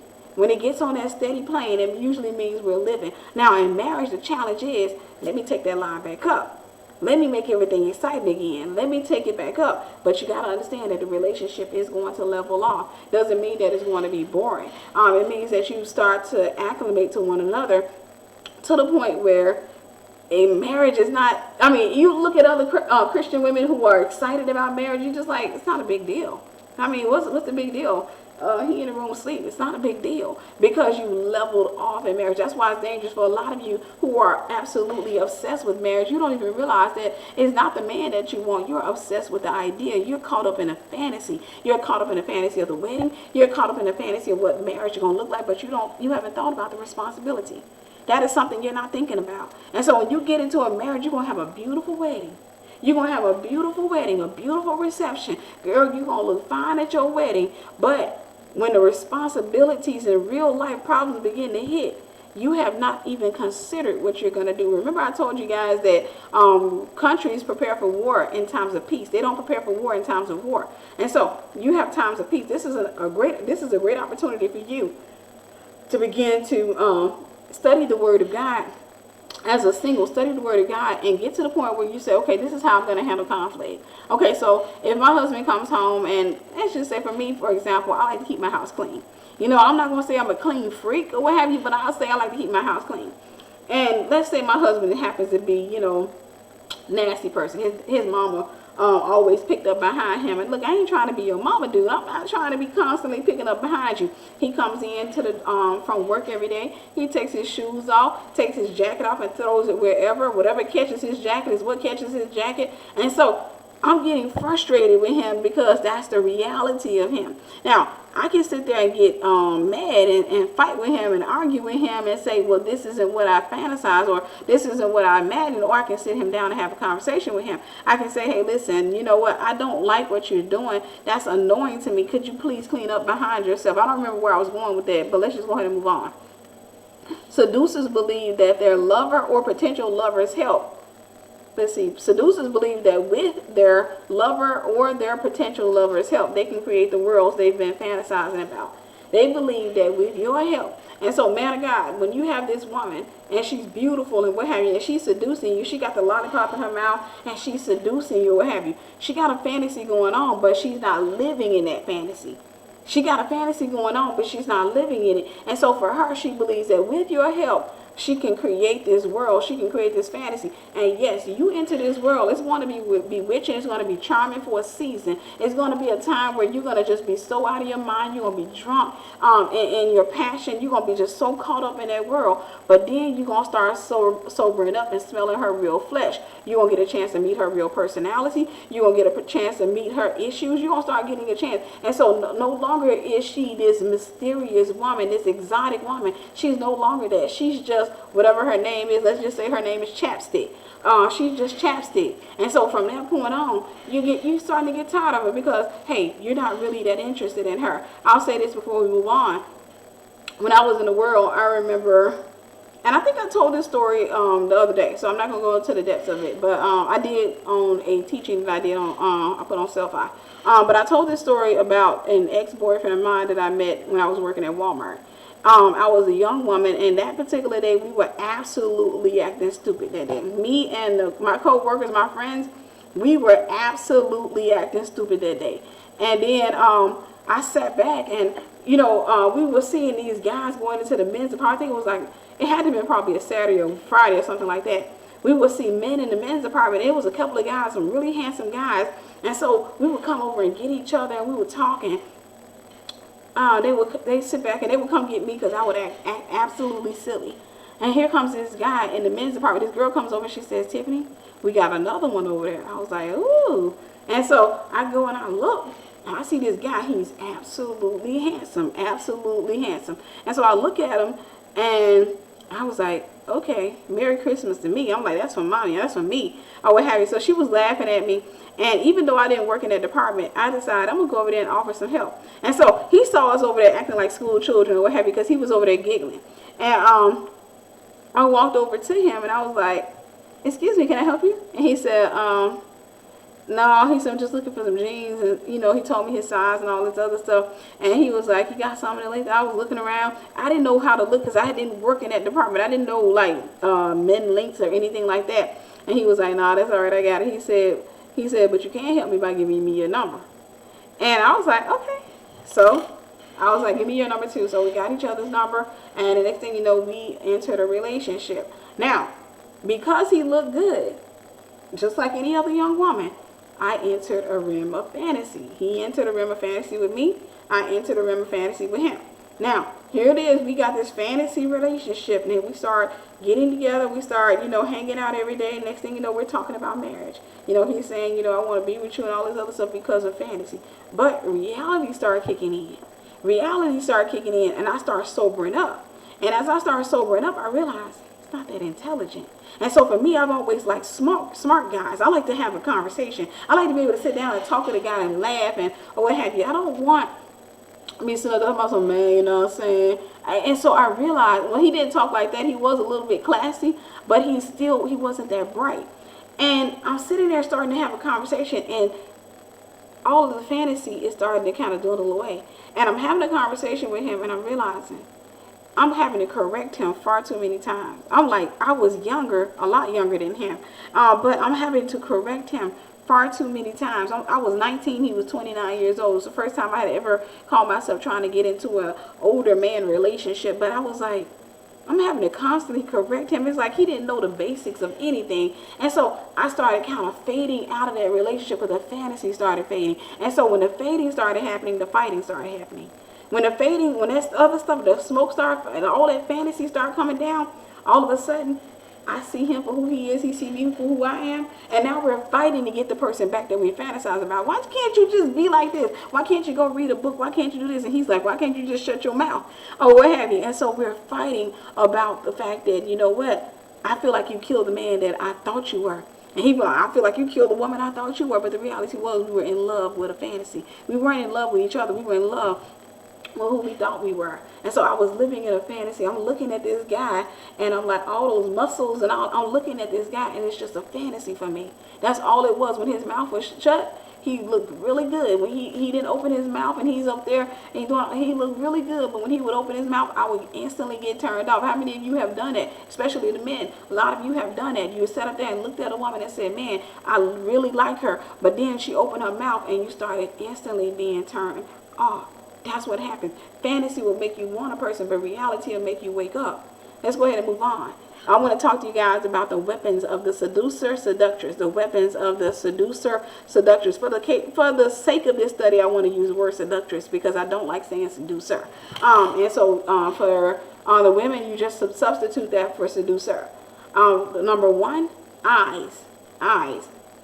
Proverbs 6:25 reads, "Lust not after her beauty in thine heart, neither let her take thee with the eyelids." Don't let her capture you with her eyes. Don't let her bewitch you with her eyes, because one of the things when I was a seductress, and I see this nowadays, one of the things I know about seductresses is they like to use their eyes. I want the men of God and the women of God to hear me. Seductresses and seducers like to use their eyes, especially if they got pretty eyes. If people have told them that they have pretty eyes, they like to use their eyes. They like to stare at you. For the man of God, the woman, especially if she happens to be a little bit shorter than you, she likes to get to a certain spot and she likes to look up at you. She likes to kind of, what she's doing is capturing you with her eyes. She wants you to look at her eyes and say in your heart, dang, she got some pretty eyes. She wants to capture you with her eyes. And so that's one of the weapons of the seductress or the seducer. Number two, flattery. Proverbs 2:16 through 18 reads, "To deliver thee from the strange woman." Remember, King Solomon went after strange women. Right now, an unbeliever is a strange person. That's a strange woman, a strange man. "To deliver thee from the strange woman, even from the stranger, which flattereth with her words, which forsake the God of her youth, and forgetteth the covenant of her God. For her house inclineth unto death, and her paths unto the dead." She may be pretty, she may be sexy, he may be handsome, he may be strong, but at the end of the day, they lead you towards your grave. At the end of the day, see, what happens is in the fantasy realm, they're leading you toward a happy life. And so you're walking around blindfolded and drunk, thinking that you're heading toward a happy life, and then one day, life snatches that blindfold off of you, and all you see is a coffin. You know how many people have done that? Gotten to the point where they were 50 and 60, 70 years old, and that blindfold got snatched off. And they've been following that lie for so many years. I'm telling you, the word of God is true. You got to follow the word of God. But the seductress will seduce you with her words. She will have you going into this fantasy, and she got you convinced that, listen, just keep your eyes shut, I'm going to take you. Or the man says, just keep your eyes shut and we're going to get married. Keep your eyes shut. I really love you. Keep your eyes shut. Just keep on. And then one day, the blindfold gets snatched off. And it's death to you, death to the relationship, death to, at some point, death. And that's what happens. Number three, the weapons of the seducer or seductress. Number three, damsel in distress or lad in distress. That's a weapon. Man of God. I'm going to talk to the men of God and the women of God. The damsel in distress, I have to tell you guys, sometimes it's a very effective weapon. See, every woman, when she comes in contact with a man, if she's a seductress, she measures how he is so she can determine which one of her personalities she wants to pull out of the bag and use on him. I'm telling you, I came out this world, guys. She can sit there and have a conversation with you. So it helps her to determine which personality to use on you.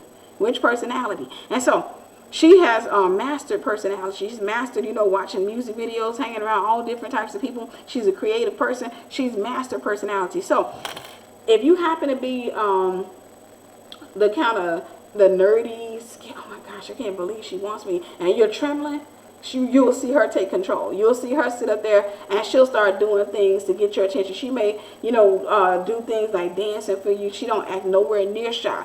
You catch that woman with a guy who takes control, a man who's a little bit more dominant, it's like she has a completely different personality. She's all of a sudden, she's shy. And he says, dance. She's like, oh. He's like, come on, dance. No, dance for me. No, I can't do that. But she likes to play the damsel in distress. That's one of her most effective weapons, because the damsel in distress allows you to feel like a man. It allows you to feel needed. It allows you to feel like, you know what, I got to help her out. And so for the man, it kind of puffs him up and makes him excited. I love the fact that, you know what, she acts naive. I told you guys I was married for 7 years, and I played that damsel in distress act real good for 7 years. I sat there and played the airhead for 7 years. That man didn't know what was under my wig. And the thing of the matter was, I was a seductress. I had a mentality, and I had a bunch of personalities that were not my own. The damsel in distress is one of the most effective weapons. It is one of the most effective weapons of the seductress, because all she has to do, if you happen to be a guy, let's say for example you kind of strong, or what have you. Now, you done dated a couple of controlling Jezebels. And so even though she got a Jezebel spirit, she ain't gonna let you know that. And you done dated all these women or what have you, and you're used to having to stand up to them and, you know, trying to get them to understand who you are. But with her, she comes up to you and she gives you those eyes and she acts like she don't know. And she says, my car is on fire. My car, not on fire, but it's on flat. Now, she knows she can go out there and inflate her own tires. And she just says, she gets, let's say, the air thing. Where do I put it? She plays the damsel in distress with you. It's so cute to you. So cute to you that you like, hey, get that to me. Get that to me. I got it. Go stand over there. Now, she go stand over there. That girl is smart as all outdoors. She's smart, but she won't tell you that. I say this. I remember when I was married, and I would do that. This man didn't know what was in my head. He wasn't interested in that. A woman will only introduce you to the part of her that you're interested in. He didn't know that I was semi-intelligent. He didn't know that. And so, one of the things he used to love to say to me was, well, at least you're cute. Like, if I did something dumb or I did something airheadish, he would say, well, at least you're cute. And so sometimes I'd be like, what the world? And and at least you're cute. At least you're cute. In other words, you don't need brains because at least you're cute. Or what have you. So that's an effective weapon. And I tell you, a woman can hold on to that thing for 10 to 15 years, 15, 20 years. A woman can hold on. As long as you show interest in that personality, she can hold on to that personality. So the damsel in distress and the lad in distress, that's the man in distress. A woman of God, when a man wants to act in distress, most of the times he's in a relationship. Did y'all hear me? Most of the time, because men don't like to be seen as weak. So they always want to be seen as strong for the most part. But if you see a guy who acts to be in distress, 9 times out of 10, he's in a relationship. So he's trying to act like I'm a good guy. And I fell in love with this woman. And I think she's cheating on me with, gotta make it really bad, my boss. My boss is treating me like crap. And I'm doing everything that I can. And so the woman comes in and, you know, he acts like he's confiding in her, but in reality, he's just setting her up. Lad in distress. Number 4, the weapons of the seducer or seductress, their lips and their words. Their lips and their words. I'll stop first and talk about the lips. When you're dealing with, for example, what's his name? LL Cool J. That's a weapon. And so what he does is he licks those lips. And what did we do? We stared at the screen, and even when he went off the screen and something else came on, he would still play it in here. And so we entered the realm of fantasy with LL Cool J, and we just imagined him sitting in front of us licking those lips. We got caught up. And so they use their lips. And when you're dealing with a woman, women have different ways of utilizing their lips. If they have what is called pretty lips, women will oftentimes try to accentuate their lips with lipstick. There's nothing wrong with lipstick. Let me say that not every woman who wears it is trying to seduce somebody, but there are a lot of women who do it. Especially if they've gotten compliments on their lips before. A lot of times they'll try to accentuate their lips, and women will do things like biting their lips. And you know, they'll do that, and they'll act like they're not paying attention to you. They'll bite their lips. Like I told you guys, they can have a lollipop and they will let their lips droop over the lollipop. They will do certain things with their lips. Now, this is why I love being a woman, because we catch on to it. I can look over there at sister girl and I'm like, who's she trying to seduce? And so I already know. I look at her, and if I pay attention to her long enough, I know who she's trying to get. If I pay attention to her long enough, I know she's setting a trap for this particular guy. I can see the dude sitting there. And don't even realize sister girl is setting a trap. She walked right by him. And the next thing you know, he look up at her. Then she go and she come back in. She walked right by him. And he look up at her. And she just got all kinds of things. She's using her lips. She's doing all types of things. She's inviting him into a realm of fantasy. She's seducing him. And so she doesn't have to open her mouth to say anything. She is seducing him. And also she seduces him with her words. She seduces him with her words. So she'll say what it is that she thinks he wants to hear. She'll use her voice or what have you. But her words, Proverbs 5:3, for the lips of a strange woman drop as an honeycomb, and her mouth is smoother than oil.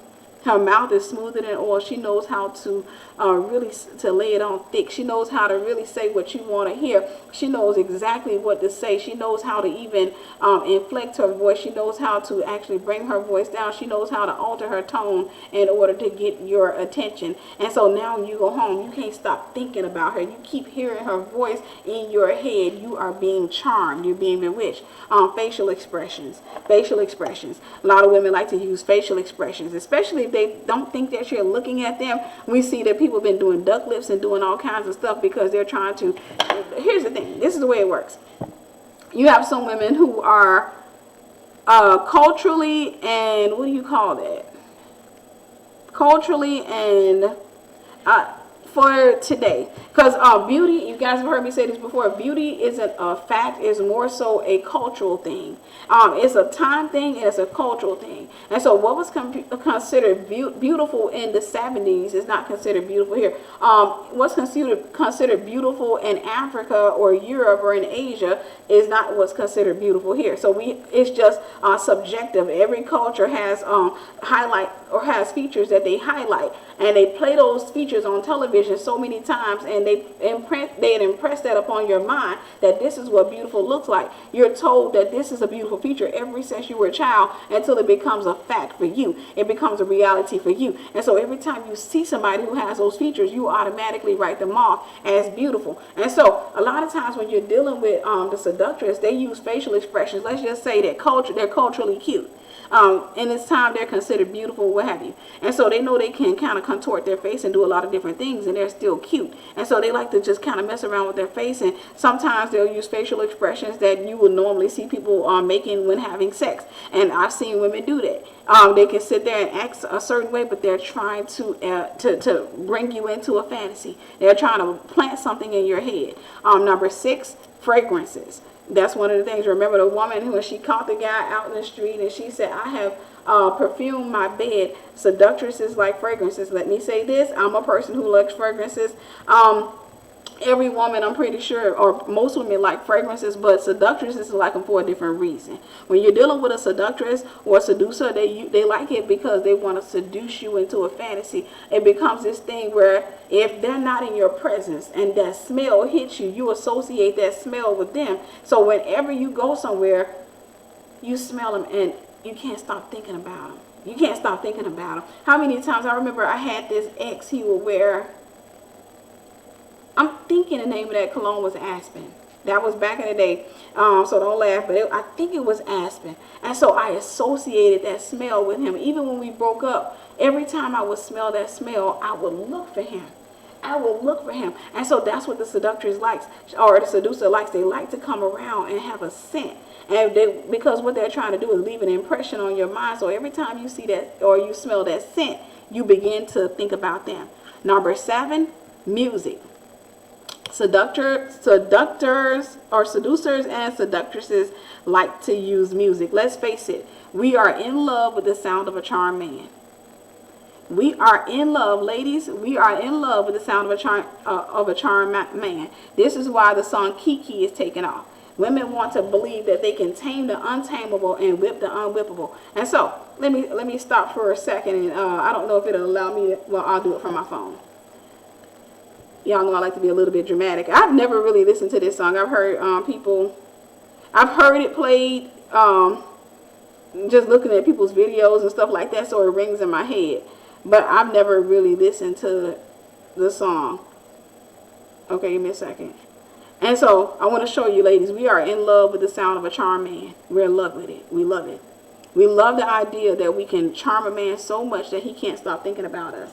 We love the idea that we can charm a man so much that he just starts singing and it just sounds like he's whining and crying. Okay, let's see here.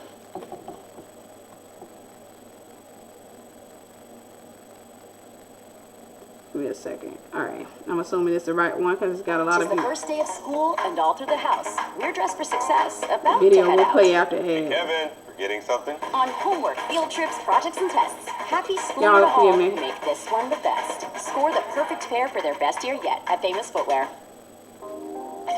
Chat. Okay. Hold on. And And I'm not going to listen to this song in its entirety. I want you, and I need you, and I'm down for you always. But the new me is really still the real me. I swear you gotta feel me. No, we don't want the rap. Always KB, do you love me? Are you riding? Say you never ever leave from beside me. Cause I want you, and I need you, and I'm down for you always. Women, But the new we love that sound. We love the sound of a charmed man. We love the sound of a man who's whipped. We love the sound of a man who appears to be untamable, someone who seems to be unreachable. And all of a sudden we find that one woman who seems to have gotten him to start singing a song to her, who has whipped him. And so we're watching the video. That's why the video has, I don't remember, it was so many millions of hits. And so most of those hits are going to be coming from women, and it's also going to be coming from men. I want to say this, I didn't put this in my notes, but I thought about this earlier. When it comes to music, a lot of times, for example, let's just say you go to a bad neighborhood or a ghetto or what have you. You go to a bad neighborhood and the guy is driving up the street. He's playing music really loud. And so what he's doing is he's using that sound to identify somebody else who's familiar with that sound. He's using this sound coming from his vehicle. And so you're at home listening to that song. And so you're ensnared by the lyrics. You're ensnared by all the different things, even the spirit behind that song. You're ensnared by that. And so when he passes by you, there's something that happens, and you go to dancing or what have you. You go to looking around, and that lets him know that, hey, I caught one. I caught one. And so he turns around and looks at you, and he slows his car down. However, if he passes by you and he's playing his Kiki song, he's playing whatever song, he's playing his Jodeci, because that was what was hot when I was younger. He's playing his Keith Sweat. He's playing something like that. He's playing these songs, and you don't budge. He will keep driving. You don't budge. He will keep driving. So we are in love with the sound of a charmed man. This is what the seducer and the seductress use. They love to use music. A seducer or a seductress, man of God, a seductress loves to do this right here. She's not gonna want to listen to Kiki when you call her, unless she wants to do that in your face, because then she can act cute. But when she wants to charm you on the phone, she's gonna put on something. Give me something.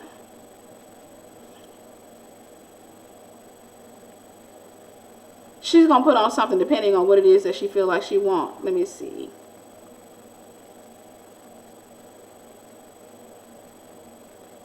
Okay, since I mentioned this earlier. See, I ain't listened to these songs. Okay, 4 seconds I can skip.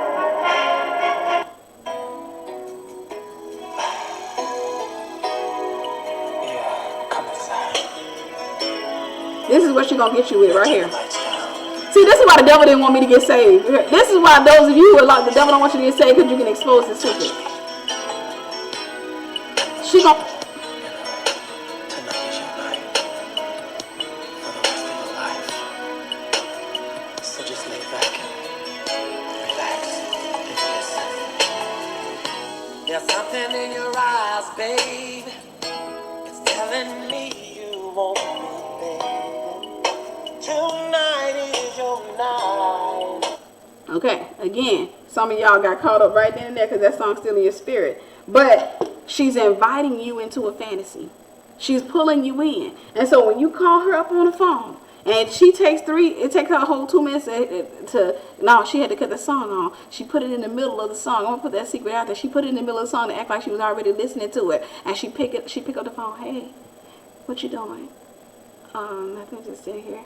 Or what have you. She's inviting you into a fantasy. That's what she's seducing you. You're being seduced, my brother. And it's the same thing to the women. You know, when you get in the car, especially for those of you, for those of us abstinent, praise the Lord. You get in the car with a guy, or you get on the phone with him, and he's playing some songs, and you're like, why are you playing it? Okay, can you cut that down? And he gets upset. And I've heard women say that guys have gotten rid of them, dumped them, because the woman, started exercising. Hey, no, cut that down. Let's just talk. Because he was trying to seduce her, and he wanted to use the artist to do that. With music, the beautiful thing is, or not so beautiful thing is that the man doesn't have to lie to the woman. He can allow the artist to sit there and just really allow her to get swept away in her fantasies, and then he just steps in and plays that role. Okay, let's go ahead and move on. Another weapon of the seducer or seductress is voice intonation. Voice intonation meaning changing the pitch of the voice. changing the pitch. This is something that we women and men like to do. This is something that men and women like to do. Women, we like to act like we were asleep. And so when the guy calls, we like to kind of lower our voice. And so all of a sudden, I go from sounding like this, and you know, for any other day, hey, what you doing? And now I'm sounding like, hey. And he's like, what you doing?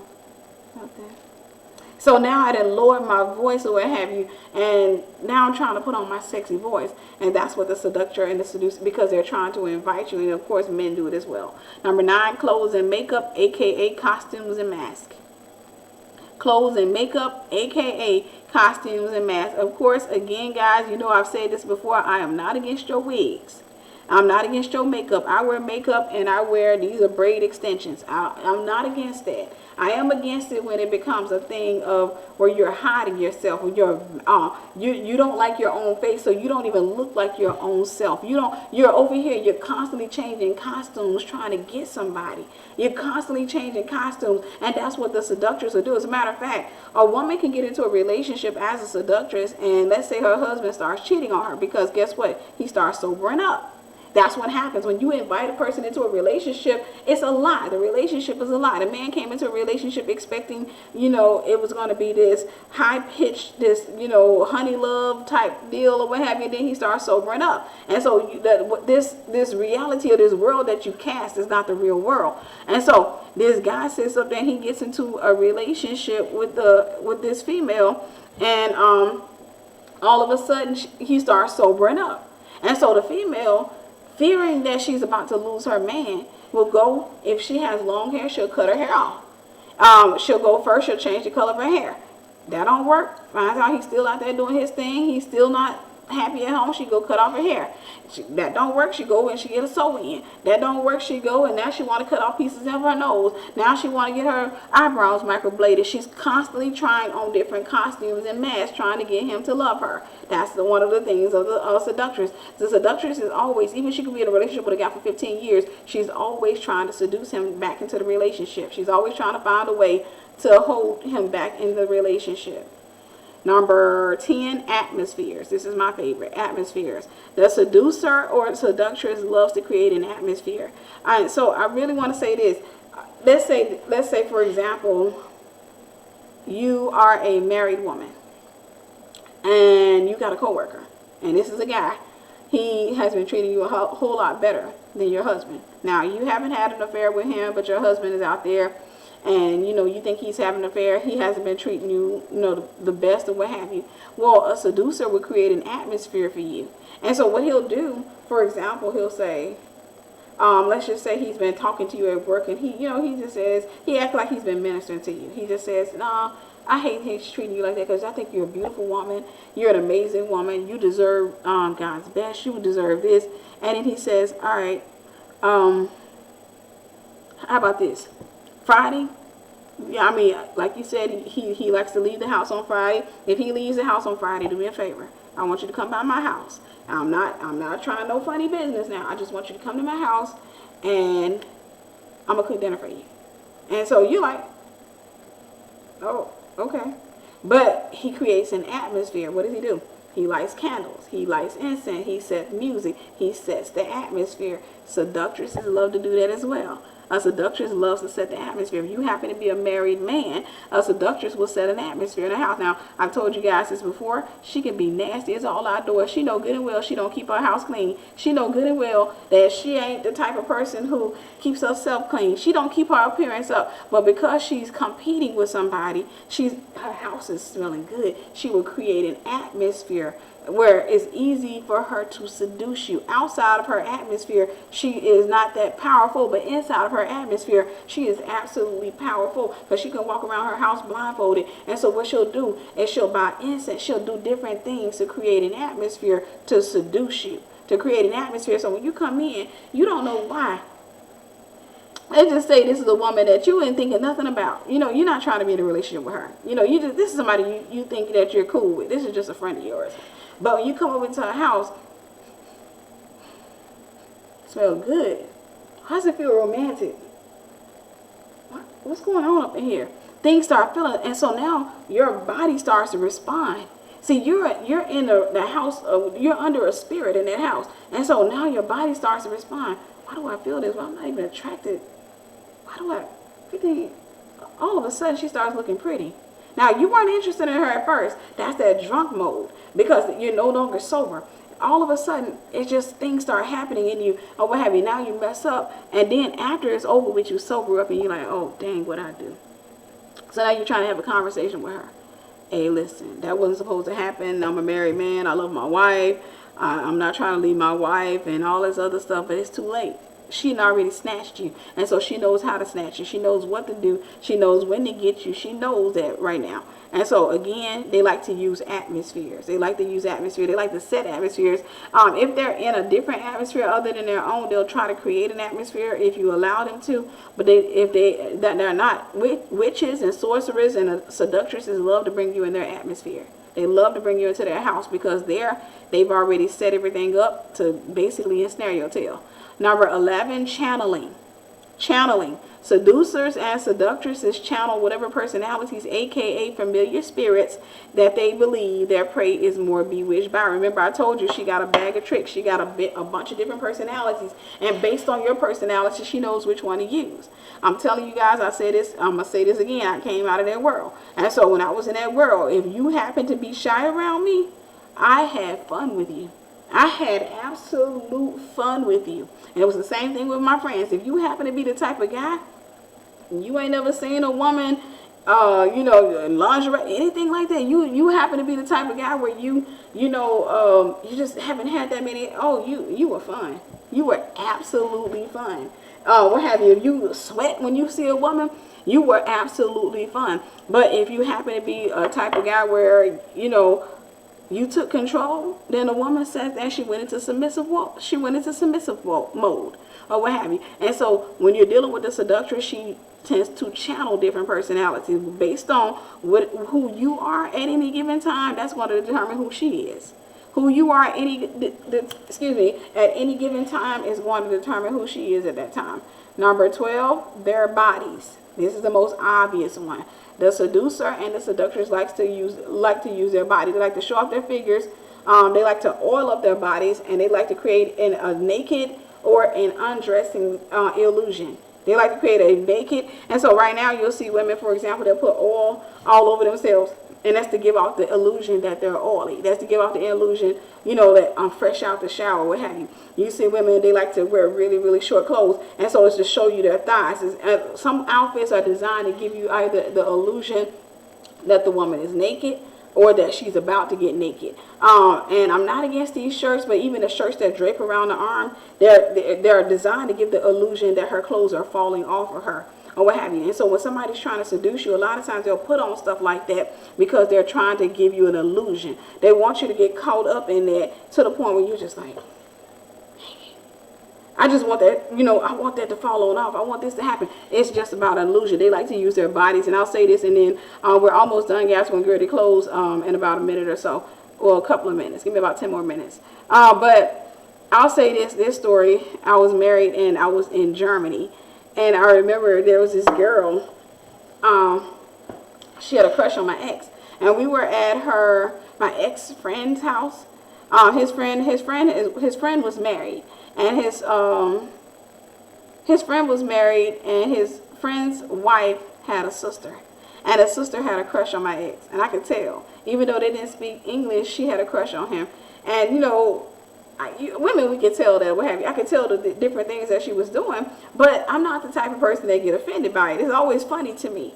And so we were sitting there, and I would kind of elbow him. I'm like, she got a crush on you. And he was like, I said, yes, she do. She had a crush on you. And so this girl, she would do different things. And it was so funny to me when she would go to the oven, she would go and she would bend over. And see, the thing about us women is we are very mindful. If I'm sitting here and if it's guys in my presence, I'm not going to bend over. What have you. I'm going to squat to pick up whatever I need to pick up. There are certain things that we don't do. But so this woman, I guess she thought that in American culture we don't do anything like that. But this woman straight up, butt in the air, bent straight over. And she kept doing that. She would go in front of him and go to the oven and whatever she would point her butt in his direction and bend over, and I would elbow him. I was like, and I would just be laughing about it. But that was her attempt to seduce him. It was her attempt to seduce him. But what ended up happening with her was she met his brother. His brother had to come over there for whatever reason. She met his brother. Then I saw her start doing the same thing to his brother. And I said, she going after your brother now. And he was like, no. Next thing you know, her and his brother had hooked up, and they called themselves in a relationship. I said, I told you. I used to come out of their world, so I know how that works. And so let's go ahead and move on. Why do people seduce others? Number one, because they're seduced.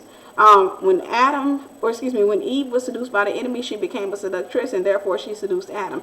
People who are seduced into fantasies, when you start having all these fantasies, once you get seduced, you're going to start seducing others until you become a seductress of sorts. Number two, because they think seduction is harmless. Most people today in the modern age, they don't think there's anything wrong with seduction. They even bring it into their marriages. And so they think that I'm going to go into my marriage, I'm going to bring all these different things in the bedroom, I'll be all these different personalities, and my husband's going to be faithful to me. And so now he's not even faithful to you in the house because you've introduced him to all these different personalities that you're pretending to be, and you're having sex with him, and you're cutting off the lights, and you're trying to allow him to fantasize that he's with somebody else, and you're wondering why he goes out there and cheats, because he wants the real deal. If you give somebody a sample of something, eventually they're going to want the real deal. And so they think that seduction is harmless. Number three, last one, because they're trying to achieve a desired end. Everybody has a fantasy. They have something that they're driving toward. Everybody has a GPS system. And so everybody has something that they're going toward. And so we're not done yet, guys. Just give me about 10 more minutes, and I'll be done. And so let's go ahead and move on. Number one, everybody goes through, and I want to debunk the lies of seduction. Number one, everybody goes through the ups and downs of life, meaning a seducer or seductress will not invite you into a problem-free life. So even though they are casting this illusion that their life is either problem-free or that you can help them with their problems, that's not the reality. Instead, they invite you into the fantasy realm, and as soon as you sober up, they have to create another fantasy for you to live in. When this no longer works, most seducers and seductresses resort to outright witchcraft, cheating, ending the relationship, or in some cases, they've even been known to murder their lovers. This is what we refer to as the Black Widow syndrome. And so they have to invite you into a fantasy. And anytime that fantasy starts to dwindle down, because it's going to have to get stronger after a while, they have to invite you into another fantasy. They got to keep inviting you into fantasies until they run out of fantasies. And then from there, I've seen people will go into the realm of witchcraft. They'll start playing with all kinds of stuff. I've known women that went out there and started cheating. I remember this girl from my youth, from my teenage days, and I thought the highest of her. I thought this girl was, she came off, and I love these experiences, but she came off as so innocent and sweet, and I didn't have much of any discernment back then. I think I had it, I just hadn't activated it. And she had been a friend of mine for years, and regardless of how long we had been friends, I still saw her as innocent. I saw her, she was one of those girls, she was absolutely beautiful, but she came off as innocent. It's like when she talked to you, she's always asking questions. She's never taking control of anything. She's always asking, and then she said, but why do people, I don't understand, but why do people, and so that was the thing that she would do. Anytime she got around me or anybody else, she would ask a ton of questions. And so I thought so highly of her, and I thought that I had to protect her because she came off as pretty but naive. She came off as, people try to take advantage of her. People allowed on her. She got haters and all this other stuff. And so this girl ended up, in a relationship with a relative of mine, and she was cheating on the relative. But because of how I saw her, I could not imagine her cheating, and I thought it was a lie. I sat back and she told me it came out and that she was cheating, and he was telling me he was attacking her physically and all this other stuff, and I was going off. Now, I'm not against any person hitting on somebody, but I was going off on him. I was like, how dare you believe these lies? And she would come to me and she would say, Tiffany, I really love him. I mean, I don't even know why people are lying on me. And I said, I know why they lying, because they haters or what have you. And I'm sitting up over there, I would go off on him until one day, he laid it out and he said, Tiffany, she had a hickey on the neck. And he started laying out, and then other people started telling me, hey, that girl buck wild. And I was like, are y'all serious? And I come to find out that it was true, that she was actually absolutely out there, but she had deceived me. She had deceived so many people. She just came off. I learned I was a seductress, but she was on a whole other level.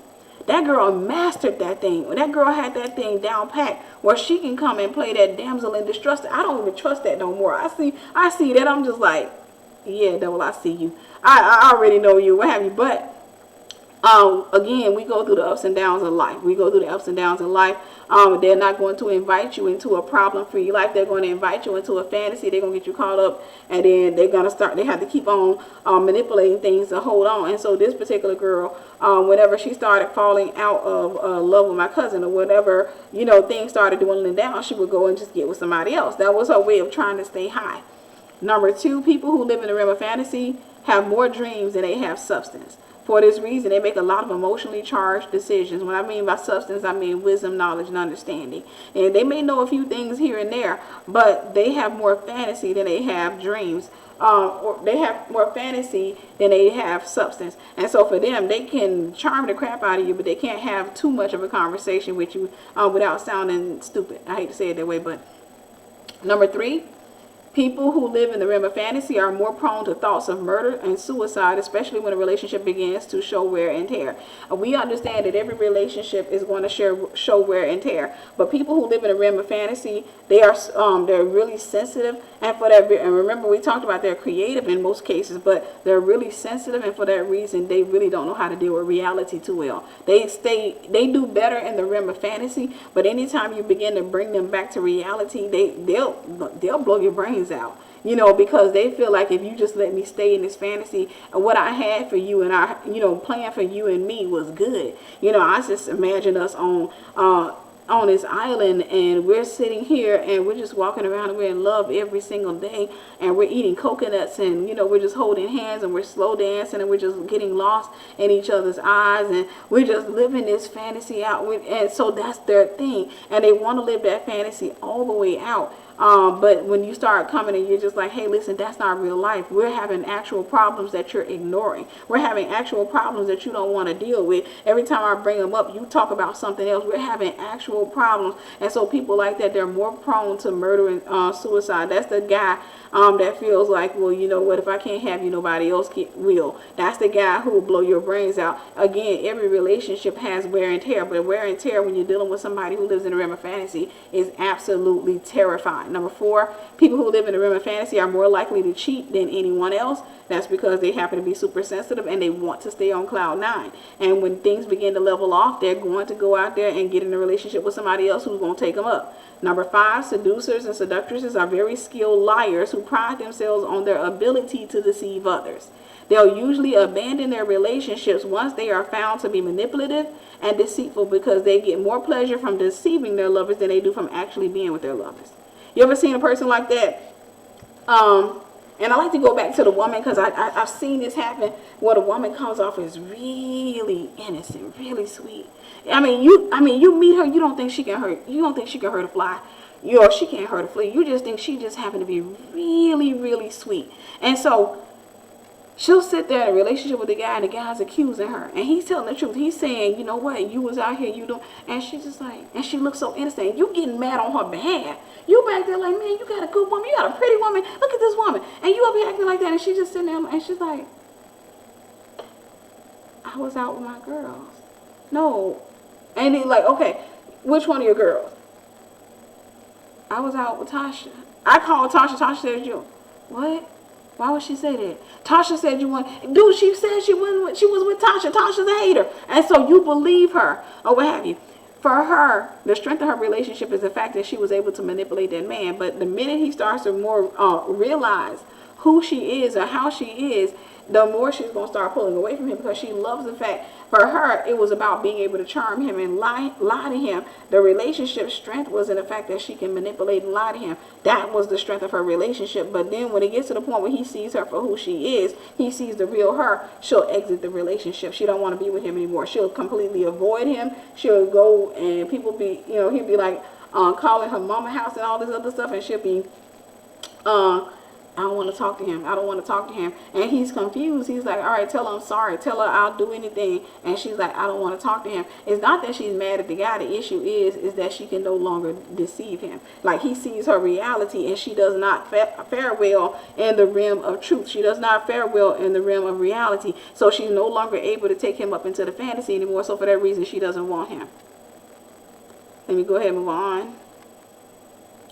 Number 5, seducers, seductresses are very skilled liars. We already read that. Number 6, people who live in the realm of fantasy usually study other seducers and seductresses to learn how they move, speak, and reason. And so they'll watch TV and they'll see people, and they'll like, okay, I like what she does. And like I said, they take personalities, or they take tidbits or snippets of different people's personality, put it together, and stitch a personality for themselves. Number 7, relationships built around fantasies usually end in a courtroom or in a graveyard. Relationships built around fantasies usually end in a courtroom or in a graveyard. And so it's fun at first when you're in that fantasy. It's fun at first when you're charmed. It's fun at first when all you can think about is him and all he can think about is you. But when reality sets in, when responsibility comes in, when you can no longer date the imagined man, when the imagined man is no longer speaking as loud as the real man, and then a relationship begins to end. Now you got children together. Now you got years invested. Now you got a lot of hope invested into the relationship, and that's when the relationship starts to become very dangerous. And so I'm going to give you guys 13 pointers of how to free yourself from the lies, and then we're going to close. I'll open up the floor for questions for anybody who has questions. How to free yourself from the lies. If you got any questions, go ahead and start getting them together. And try not to ask more than 2 questions, guys, per person. I don't want to have one person doing 100 questions. And so how to free yourself from the lies. Number 1, study the Word of God. The more words you get in there, the easier or the harder it is for people to seduce you. Because when you get the Word of God on the inside of you, you're studying, you're meditating on the Word of God, you're praying all the time. Then when people come up to you, and that woman, she can't use her lips or her eyes to seduce you anymore. When she does that, you're conscious. You're thinking, you're trying to seduce me. So when that man walks up to you and he starts licking his lips, you're thinking, dude, I see you trying to seduce me. So those things that usually snare other people won't snare you. You'll just look at the person and you'll realize. And so you'll have a whole thought process going on while they're standing there. So that man is standing there, he's licking his lips and he's just talking to you. He's like, yeah, I like that. You know, you're looking good. And he's talking to you and you're thinking to yourself, dude, you tell that to every single woman you come in contact with. That don't even work on me. You got that thought going on because you got enough substance. You got enough word on the inside of you. Number 2, be honest with yourself. Stay sober. 1 Timothy 3:2 through 3. This is the English Standard Version. It reads, therefore an overseer must be above reproach, the husband of one wife, sober-minded, self-controlled, respectable, hospitable, able to teach, not a drunkard, not violent, but gentle, not quarrelsome, not a lover of money. I don't even know why I use that scripture. I guess I picked up the wrong scripture. But anyhow, be honest with yourself. Stay sober. So here's the way it works. I tell myself the truth in every situation. Back in the day when I was younger, I would tell myself, no, Tiffany, I think you're just being really hard on him. I just think this. I think you're not, giving people a chance. I would tell myself that. Now I'm just really honest. That's one of the things about getting older is you start being super honest with yourself. Just be sober-minded. Be honest. Hey, listen, I saw him. He trying to talk to like 3 or 4 other women. Dude, you flirt with everybody. And stop just saying, well, it's something special about me. Stop just saying, well, it looked like he flirt with everybody else, but in reality, he's into me. No, don't tell yourself that. Tell yourself the truth. Dude is a man whore. He goes out, he flirts with everybody. Number 3, exercise 2 Corinthians 10:5, which reads, casting down imaginations and every high thing that exalts itself against the knowledge of God and bringing into captivity every thought to the obedience of Christ. And so that means that, listen, I'm laying in my bed. Let's just say I go out my door and I see a guy. And I think he's absolutely handsome. I'm talking about just drop dead handsome. What have you. And I just think, okay, I know he's single because I see him outside all the time. He lives by himself. He's got all the muscles and all this other stuff. It's easy for me to go into the realm of fantasy, especially if he flirts with me. It's easy for me to go into the realm of fantasy. But I have to exercise wisdom and not go there. And so let's say I'm laying in the bed one night and all of a sudden this fantasy pops up in my head. What have you. And I imagine him, waking up in the morning and saying, good morning, beautiful. Or what have you. I hear that deep voice and I see the muscles in my head. I need to pull that down. I need to pull that down. I'm not going to entertain that. I need to pull that down, because if I let it play out, it's going to play again, because it's going to become a sequel in my mind. It's going to constantly keep playing out, because I need to go, because I'm escaping my own life, my own sequel, and I'm going there. And so now, every time I lay down, we're going right back into the sequel. And so now tonight we're having an argument. Tonight we're fighting. Tonight, and then he comes to me and he says, I'm so sorry. I'm so sorry. I know that, I hurt you, I disappointed you, and that was the one thing I never wanted to do. And so now I'm sitting there, and so somebody calls me, my phone rings. I get snapped out the sequel. We're going to have to pick up where we left off at. And so bring down those imaginations. For those of you who say, God showed me who my husband is, that's very much possible. But you guys have heard me say this before. A lot of times it's not God. That's why you need your multitude of counselors. You need to be prayerful, and you need to fast. Do not lay in the bed and fantasize about the guy. Otherwise, can't no person tell you that ain't your husband. Nobody, not even Jesus himself, will be able to convince you that it's not your husband. You'll sit there and look at Jesus and be like, well, I don't think that was Jesus, because the Bible does say that that the devil does disguise himself as an angel of light.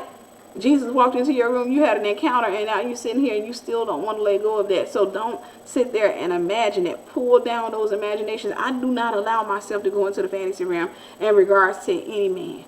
I don't allow myself. I'm not going to sit here and imagine something that has not happened. I got to live in today. I got to live in my reality. And so if I'm doing any type of imagining, I'm imagining my property. I want to buy some houses. I want to do this and all that. I'm imagining stuff like that. I'm not putting a person in, because you can imagine a house. There's nothing wrong, because you can get that house built.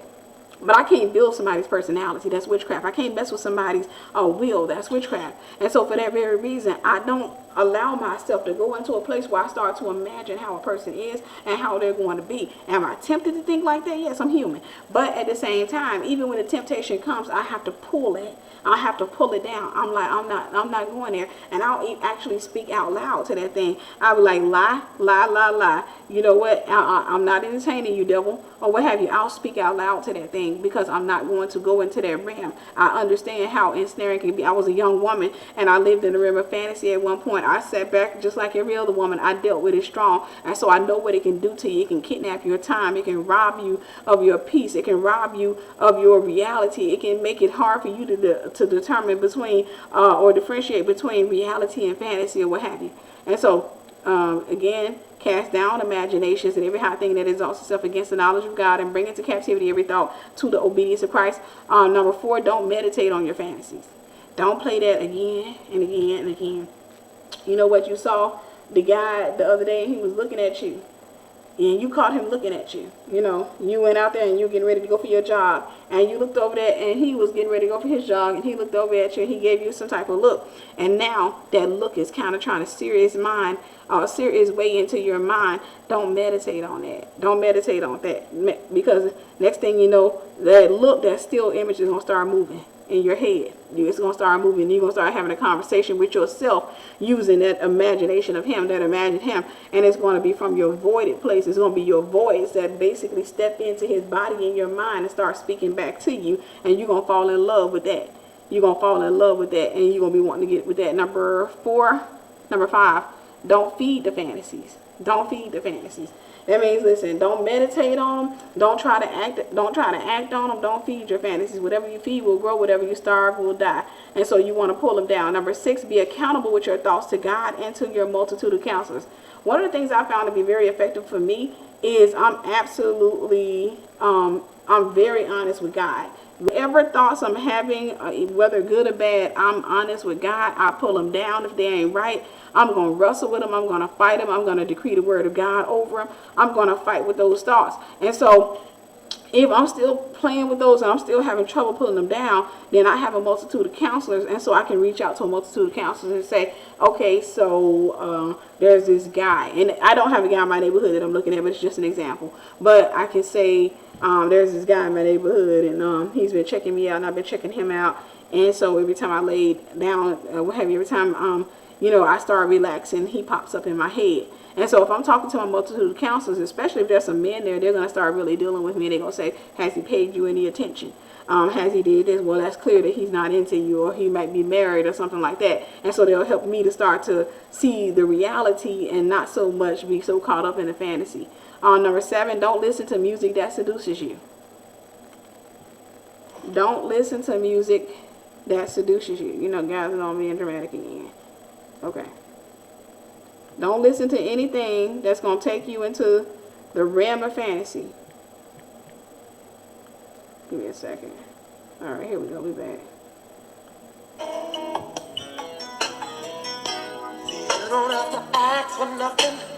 This right here get you caught up. Do everything. Some of your children should be named after R. So Kelly. girl, don't be shy. Oh, child. Music like this will get you caught up. Don't listen to music that's going to take you into the realm of fantasy, because it's a really hard place to come out of, because it actually is a place that feels good. You know, most of us love the feeling of that place. And so don't listen to music that's going to take you into that realm. Some of you are still in soul ties now because of the music that you used to listen to with your ex. And that was your song, or what have you, or it reminded you of him, and you're constantly listening to that song. You're constantly listening to that song. And so don't listen to music that seduces you. Number 8, keep busy. For the single woman, you need to keep busy. If you don't have any responsibility, you need to go get some responsibilities. If you say, well, I got responsibilities, I got a job, and I got kids, that's good. But if you still have time to fantasize, that means you need more responsibility. Number 9, when someone is trying to invite you into a fantasy, inflect your tone and repeatedly snap them out of their drunken states by asking pointed and uncomfortable questions. You guys have heard me say this before, and I think some of you have even laughed at me when I say this. So if a guy calls me up on the phone and he's like, so I was just thinking about you, and you know, I had got you on my, what you say? Speak up, inflect your tone. And so if I see that you're trying to take me somewhere, no, I need to be getting to know you right now. I don't really need to be in this place where we're talking and we can do that when we're married. We can do that when we're talking about marriage or what have you, or not even talking about marriage, but we can do that when we're married. Right now, I'm not trying to be in this place where we're on the phone and we're listening to that. Well, I just got to playing. We're on the phone and we're listening to that, and you're sitting here and you're lowering your tone or what have you. And so anytime somebody does that to you, for the man of God, a woman starts lowering her voice, inflect your tone. Woman of God, your man of God starts trying to lower his voice, inflect your tone, take your tone up. And so really what you're doing is snatching the person. You're snatching them back into reality. Like, listen, no, we ain't going there. You're trying to pull me into the drunken state. So it's basically a tug of war. Either you're going to go into the world that they are inviting you in, or you're going to pull them back into your world. And so if they happen to be people who like to seduce people, they're not going to waste their time. Look, the relationship wasn't going to work anyhow. They're not going to waste their time. And so they may get upset and never call you again. That's fine, because they want somebody that they can seduce. Let's go ahead and move on. Number 10, remain steadfast and unmovable in the word. 2 Peter 2:14, they have eyes full of adultery, insatiable for sin. They entice unsteady souls. They have hearts trained in greed, accursed children. Remain steadfast and unmovable. Don't move. Whatever it is, you hold on to the word of God. And regardless of what somebody say to you, regardless of how handsome that man is to you, regardless of how pretty that woman is to you, man of God, hold your place. Don't move. Hold on to the word of God. Number 11, get deliverance when necessary. That is self-explanatory. Number 12, utilize your way of escape. Flee fornication and fornicators. 1 Corinthians 10:13 reads, no temptation has overtaken you that is not common to man. God is faithful, and he will not let you be tempted beyond your ability, but with the temptation he will also provide a way of escape that you may be able to endure it. So utilize your way of escape. When you see an opportunity to escape, if you happen to be, let's say you made an unwise decision, because most of us have done it at some point, and you happen to be alone with a woman, y'all in the house or what have you, and you realize that, hey, she putting that music on and she's starting to do a few things. Listen, you need to utilize your way of escape. It's called a door. Get up out of there. You need to get up out of there, because the Bible says flee fornication. It didn't say walk away from fornication. It says flee fornication. And that's because God understands that once the faculties of your body starts to wake up, once your mind starts to kind of slow down and you start relaxing yourself into the idea, then your body's going to start speaking louder than your thoughts, or your body's going to start speaking louder than your reasoning or your sound reasoning. And so the Bible tells us to flee fornication. We understand that Joseph, when Potiphar's wife grabbed a hold of him, he took off running. He left his cloak in her hand. That's a picture of what you're supposed to do. And so if you happen to find yourself in a situation where you're being seduced, get up and run. Get up and run. Let them talk about you. But at the end of the day, you held on to yourself. Number 13, never want anything more than you want God. Lay all your desires on the altar. Lay all your desires on the altar. The devil loves to catch you at the hem of your desire. The devil loves to capture people at the hem of their desire. And so if you desire marriage, he's going to use that. If you want children, if you're looking at your biological clock, the devil's going to use that against you. So lay all that stuff on the altar and just trust God and just say, God, let your will be done in my life right in this season. I know that I'm in this season. I don't know what you plan on doing with me, but I want your will to be done. I don't want to be caught up sitting at home thinking about what I want and thinking about what other people want. Let me do your will in this season, Father. Keep me busy. Lay all your desires on the altar, and God will give you the desires of your heart. Seek ye first the kingdom of God and all his righteousness, and everything else will be added to you. And so, with that being said, I'm going to open up the floor for questions. And so, to summarize this, guys, fantasy is very real. It's something that we're going to see commonly today, inside and outside of the church. You're going to see fantasy, and because a lot of people have been seduced into fantasy. I can tell from a woman, if I see a woman who's seduced into the fantasy realm, I can tell, and I can even see her starting to demonstrate that in her members. I can see her exercising that in her members. I see women, for example, if I go out this door, I can see women hunting. And for the most part, I'm in a quiet area, so I don't see it as much. But if I go, especially into the city, I will see it a whole lot more, where I see women exercising, it in their members or what have you, because she's seduced. She's in a fantasy. And so I can almost see her fantasy playing out. And I see her sitting there, and she's inviting this guy into a fantasy. And the reality is the relationships that work are the ones that are built on the truth. The relationships that are sound and that work are the ones that are built on the truth. That means that, listen, I come to him and I don't have to take my tone and start sounding a certain way. I don't have to do that. I don't have to be who I'm not. I'm just introducing him to the real me. He's introducing me to the real him. And so we not only fall in love, but we actually love each other. We not only fall in love, we don't stumble into sin. We actually love each other. That means that regardless of what happens to me, he still wants to be with me. Regardless if something happens and I didn't have any hair on my head, and if I was dealing with health issues, he still loves me. He will try to go out of his way to take care of me. He's going to try to be there because I introduced him to who I am and not who I'm pretending to be.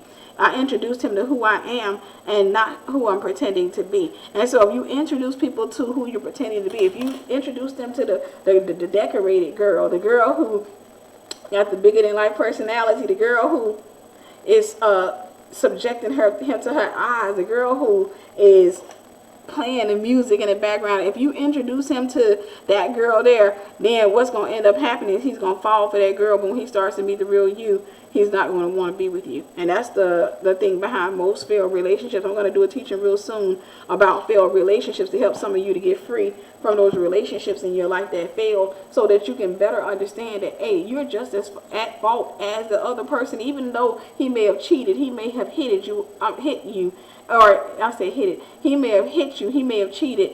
You still have some role in it. And until you get that, God won't send you a husband. Until you get that, until you finally accept your role in it, even if your role was just getting with him, sleeping with him, what have you, you accept your role in it, then you'll start to move on with your life. And so with that being said, I want to open up the floor for questions. Questions. Questions. Questions.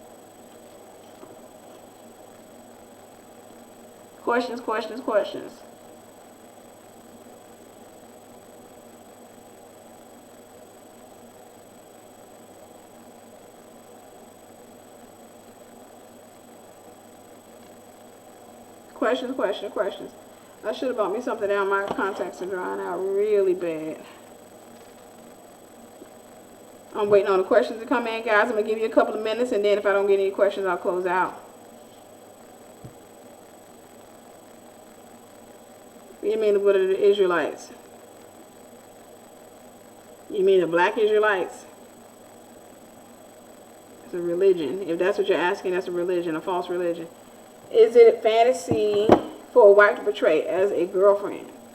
I have noticed some wives dress up as girlfriends for the husband for date nights. I see her all the time changing herself. Yeah, I don't know what you mean, dress up as girlfriend. Yeah, I mean, you want to dress up for your husband or what have you, but is she pretending to be a girlfriend? Is she pretending to be, saying that she's a girlfriend?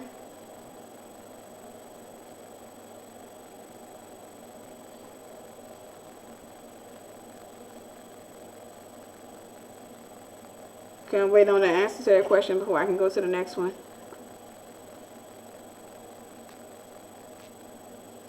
Okay, I'll just move on to the next one. I'll catch that one.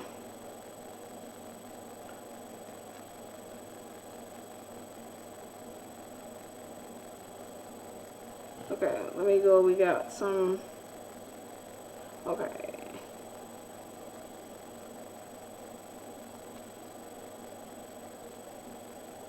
Put this one in timeout. Okay, let's see here.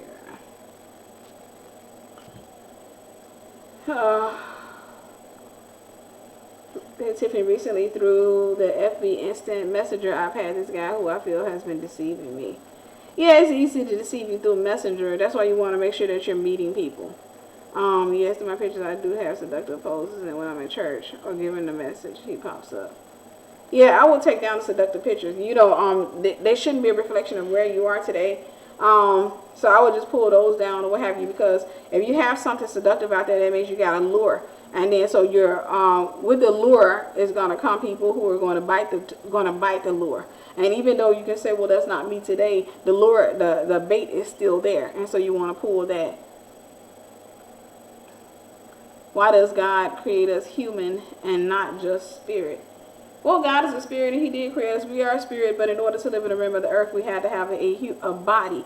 We were man at first, but when we fell, we became human. The word human means humbled man. It means humbled man. So let's go ahead and move on. And yes, okay.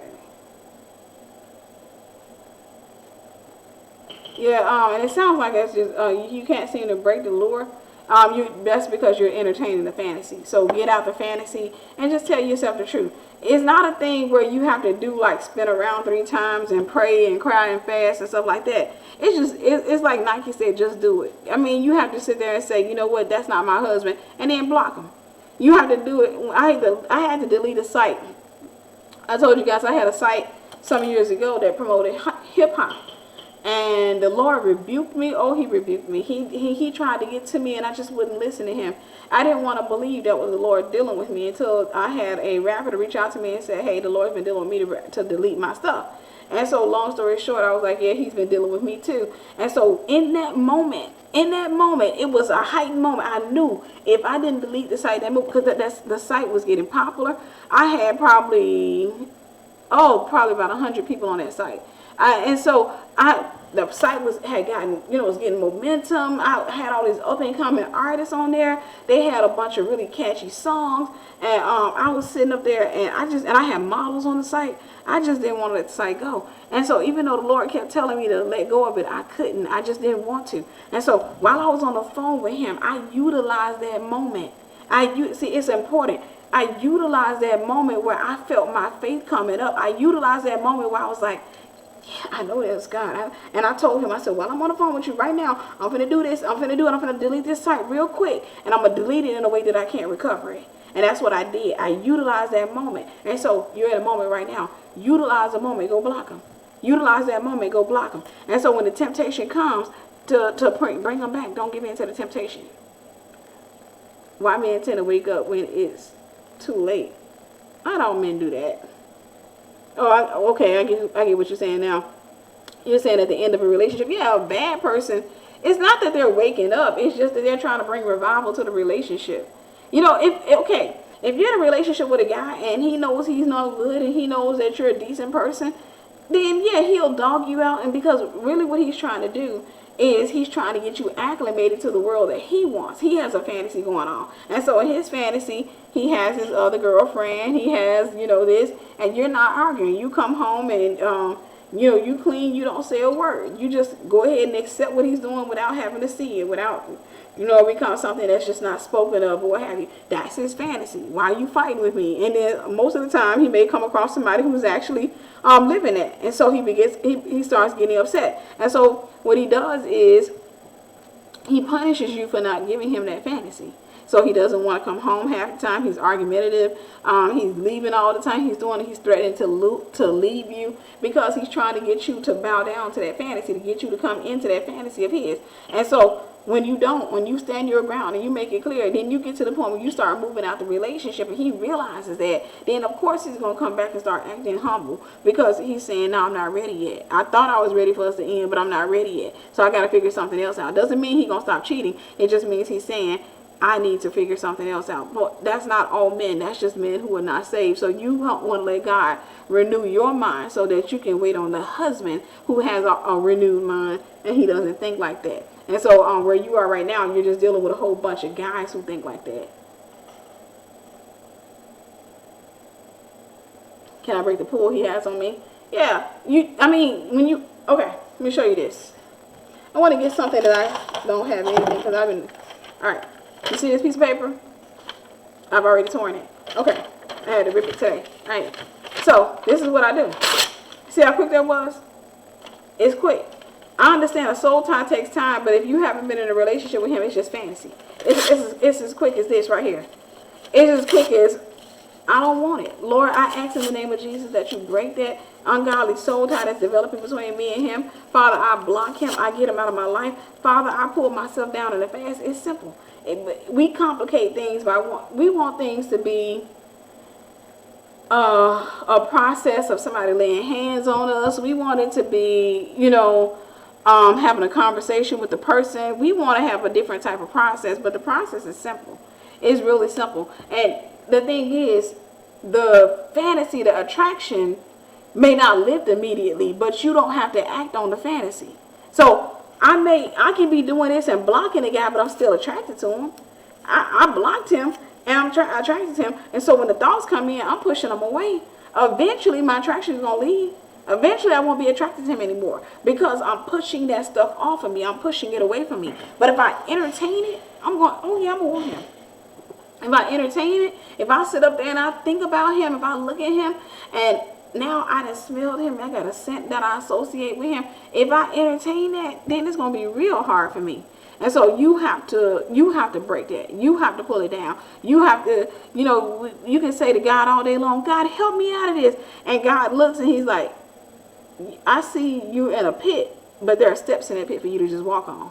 And so it's just a matter of you pulling yourself up and saying, I'm not going to do this anymore. It's an act of will. So you walk right out of that, woman of God. Just walk right out of it and just say, I'm not doing it anymore. And then you just let God start to build you up so that you never enter that realm of fantasy again. I've noticed he's changing herself for her marriage. Oh, let me see back what the question was. Yeah, usually when I see women now, it's okay to dress up and change yourself because women, we are creative creatures and stuff like that. But usually when I see like a bunch of dramatic changes, it usually means that the guy is cheating and the woman is trying to win him back. It usually means that he's cheating and she's trying to win him back. She's trying to win his affection back. All right, in some cases it can mean that she's cheating. But there are some women out there, and I want to say this, there are some women out there who just really like dramatic changes. But there are a lot of them, if you notice that they're not consistent with that, like they usually wear their hair a certain way, and they'll do subtle changes, but you start seeing a bunch of major changes, it usually means that something is going on in the relationship. And so she's trying to win her husband back. I say that because I was married, and when I realized, or when I had the suspicion that my ex was cheating, I would change myself. I got a chance to see how that mindset worked, and I've seen it happen with many of my friends that were married. But I changed myself. I changed my hair. I changed the color of my hair. I changed the color of my hair back. I changed my contacts. I did all this other stuff. I was wearing gray contacts. I was wearing brown contacts. I was doing everything that I could think of to make the guy back attracted to me. So just make sure that you're interceding for her. When someone fantasizes about another person, how do you find the strength to cast it down? You just pull it down.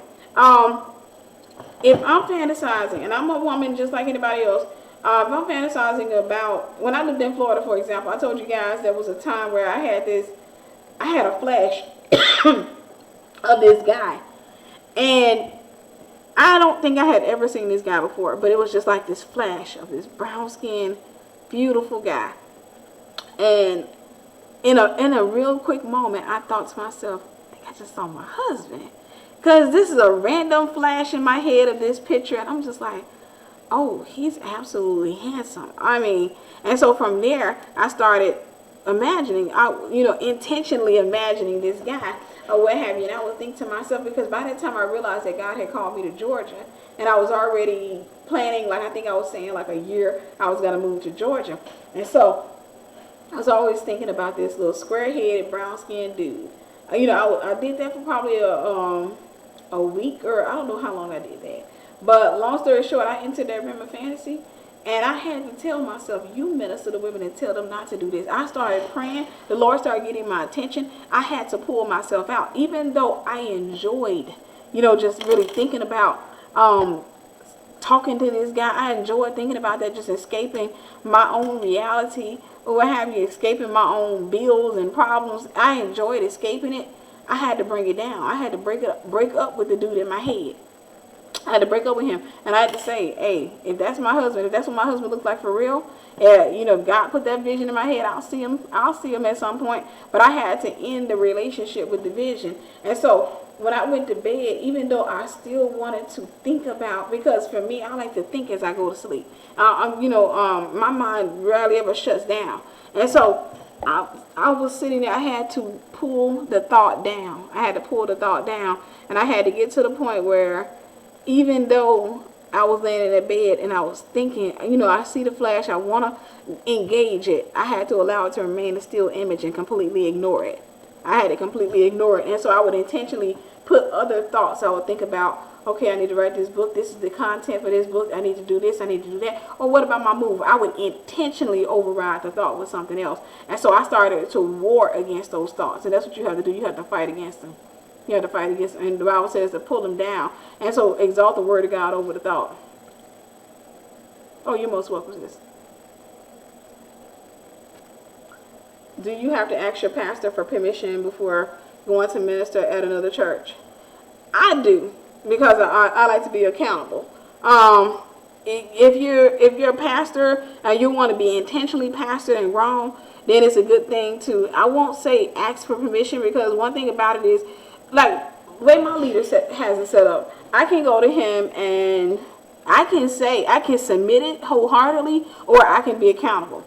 If I'm accountable with it, that means I'm telling him I'm going to pastor. And he will never tell me no. He'll never say, no, you can't go pastor at that church or what have you. If I say, hey, listen, or not pastor, if I'm going to minister, well, I'm going to minister at such and such church and all that, he'll just say, okay.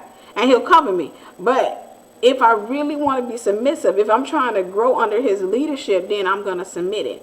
And so when I submit it, I say, hey, this church, and for me, I prefer submission. This church wants me to come and minister at this conference, and I have to wait for him, and he'll look at it, and it can be weeks before he responds, what have you, but he'll go look at it, and if he comes back and he says no, then I won't do it, because to me, I understand that he sees something maybe spiritually that he doesn't want me to involve myself in, or he knows something or what have you. If he says no, but if he says yes, then I'll go. And so it's not a thing where you have to. It's always a thing where submission is always better. It's like when you're married. One of the things I often tell, this is the reason I tell you guys to go to a church and really submit to your leaders. That is really kind of mirroring marriage, because in marriage there are going to be things that you don't have to ask your husband to do. You don't have to. You your own woman, but if you want a strong marriage, if you want to grow as a couple, then it is wise for you to go and say, hey babe, some of the girls on my job, they want to do an all-girls cruise, from October 15th through the 18th. And so I wanted to submit that to you to see what you say. And he says, and not feeling it. And you're like, okay.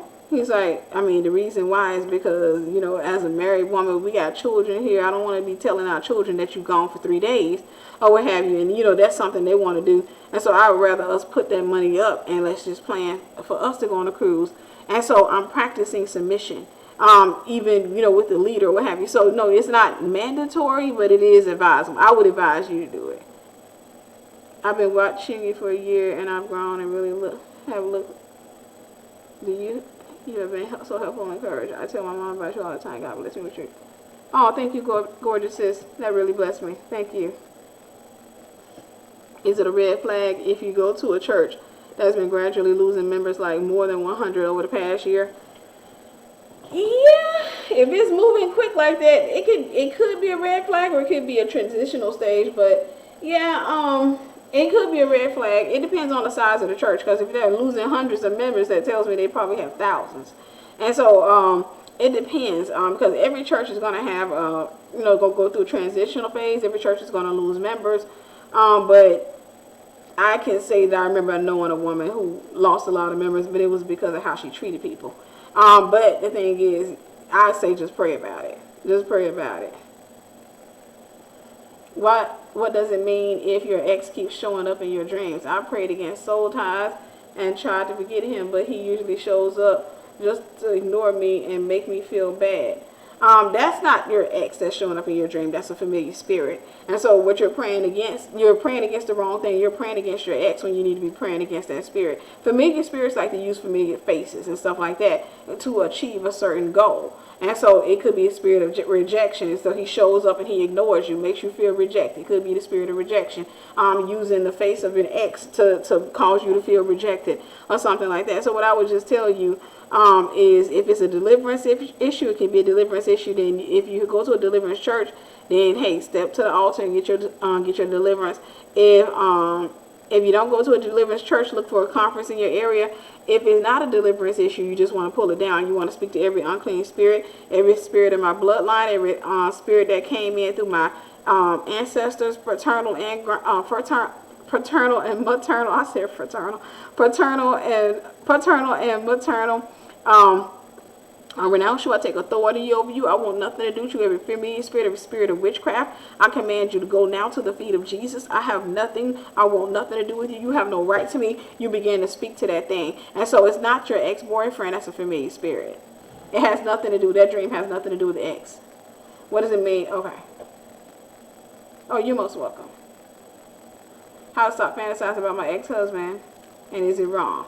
Yes, it's wrong. The reason is because you're not living in today. The Bible says, take no thought for tomorrow, for sufficient for today is the trouble thereof. And so that may not even be tomorrow. But the thing is, you're going into a place that does not exist. You're creating something that's going to keep you from moving on in life, that's going to hold you back. It's going to keep you from noticing things that you should notice today. It'll distract you from things or the needs of your children and stuff like that. And so what you want to do is you want to start to pull that down. Okay, I'll answer that in a second, sis. But what you want to do is you want to start to pull that down. What I mean by pulling that down, you want to start to deal with the soul tie between you and him. You want to start to deal with the guilt. You want to start to deal with whatever happened in that relationship. And I would say you probably want to even go and get some counseling. And that's nothing wrong with that. I know, like with us African Americans, sometimes we're scared of that word counseling.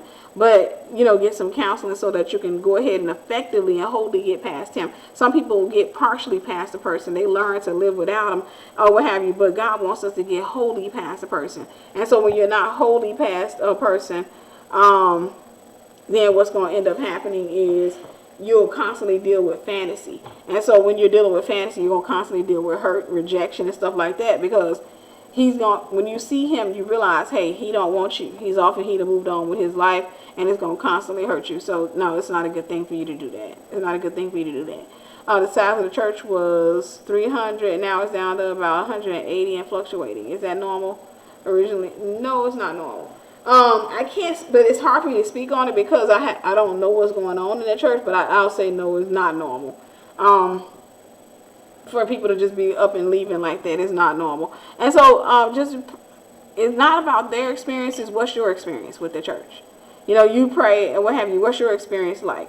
And then pay attention to who's leaving, or what have you. And so for me, if I see something like that going on, then I just pray about it. It could be a transitional period. I went through a transitional period in my business where I went from having consistent clients to having no clients. And that's because I was in transition. I was taking my prices up. I was changing things. I was changing rules. And so after that happened, once, those clients fell off and then I went through that dry spell, then suddenly I started getting other customers that were coming.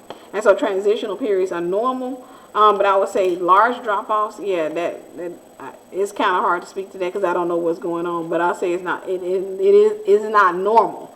It's not normal. That's all I can say. But it's not normal.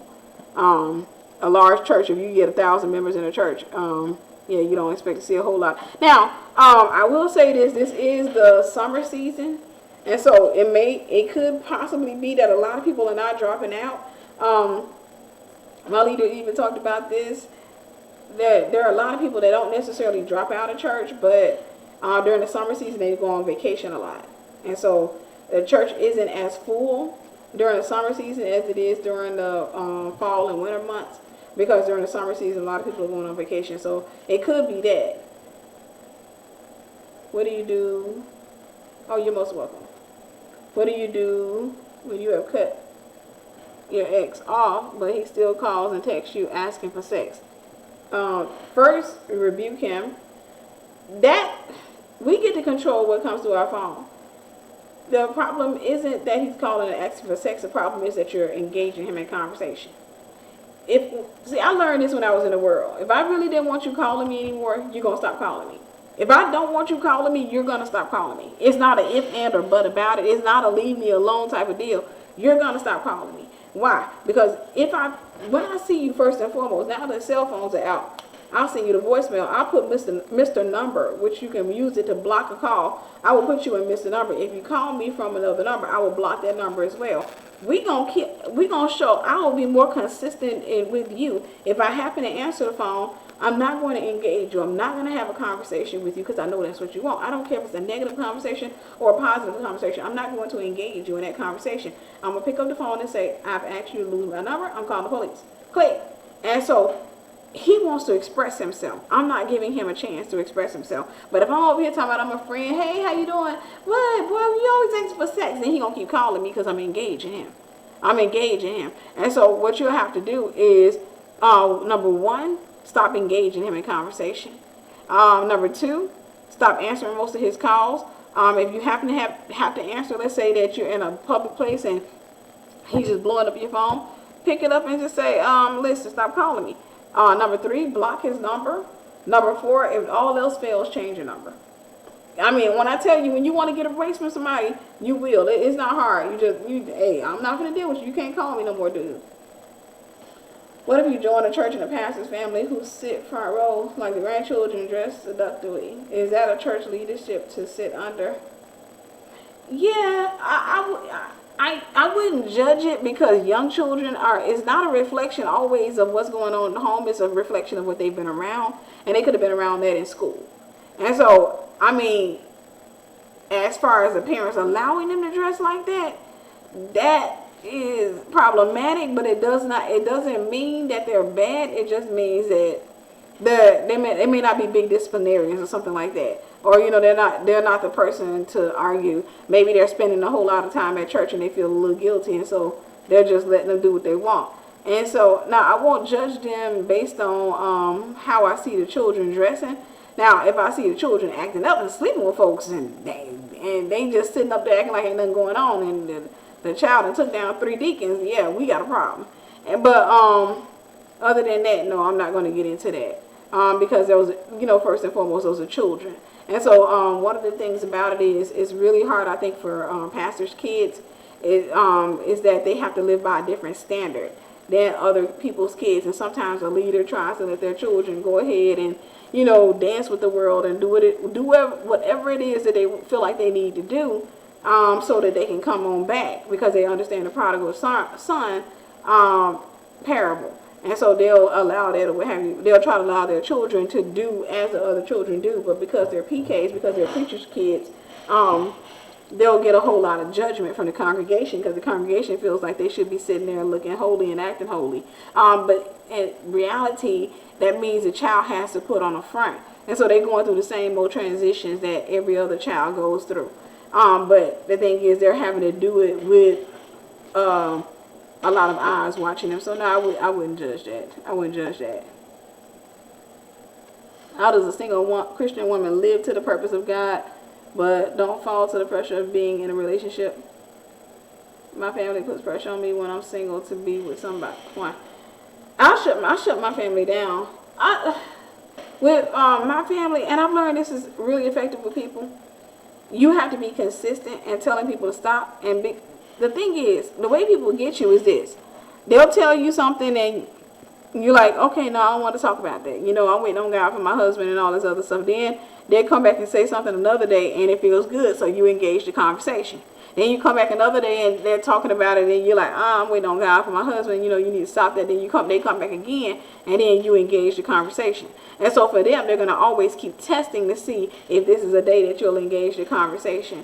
But don't fall into the pressure of being in a relationship. Just get busy.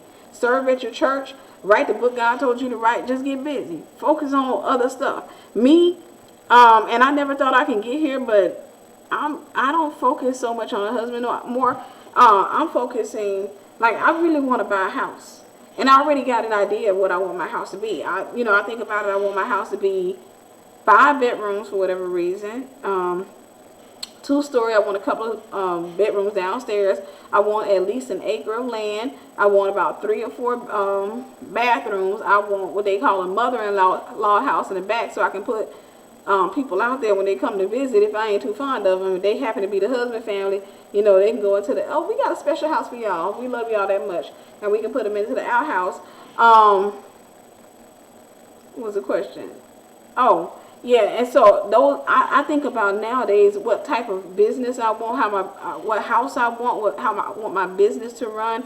I'm focusing on that kind of stuff. So I'm building over there. And so if I don't do that, if I'm not doing anything, let's say if I go to work and I come home and then I got family that pressures me, then my mind's going to constantly be over there in a relationship. And so God, anytime he looks to send me someone, I'll be too engaged in a relationship here for God to even put me in a relationship, because he'll say you're already there. So for me, when it comes to family, I shut that down a long time ago. I talked to them and I was like, I don't want to talk about that. And so the key word here is consistent. Is that you have to consistently say that. Even when they have a good conversation, even when they say, girl, I saw your ex such and such the other day, and you're tempted to hear the conversation. Oh, for real? What did he say? What was he looking like? So I'm not going to engage that and what have you. And so you have to consistently tell your family, I don't want to hear about that. And just go ahead and start doing what God told you to do. Surround yourself with positive people who are busy. The people in my life are busy. The people in my life are absolutely busy. I be forgetting that I got friends sometimes. But the people in my life are absolutely busy. Guys, I feel sleep hitting me heavy. I know I must look sleepy on here. But the people in my life are really busy. So surround yourself with busy people. You don't want to have people who are, I'm trying to look at myself because I'm like, I'm sure I look sleepy. Oh. But the people in my life, they're busy. And so they're over, one of my friends, she's written more books than I have. Another friend of mine, she's just busy with her ministry assignment and all that other stuff. And I be forgetting, I'm telling you, I forget about these people half of the time because we don't talk for months on end. And so with that being said, you want to surround yourself with busy people. You don't want somebody that you can talk to every day. And you just want to get busy. And that's what's going to help you. Consistency. Okay, give me a second. You're most welcome.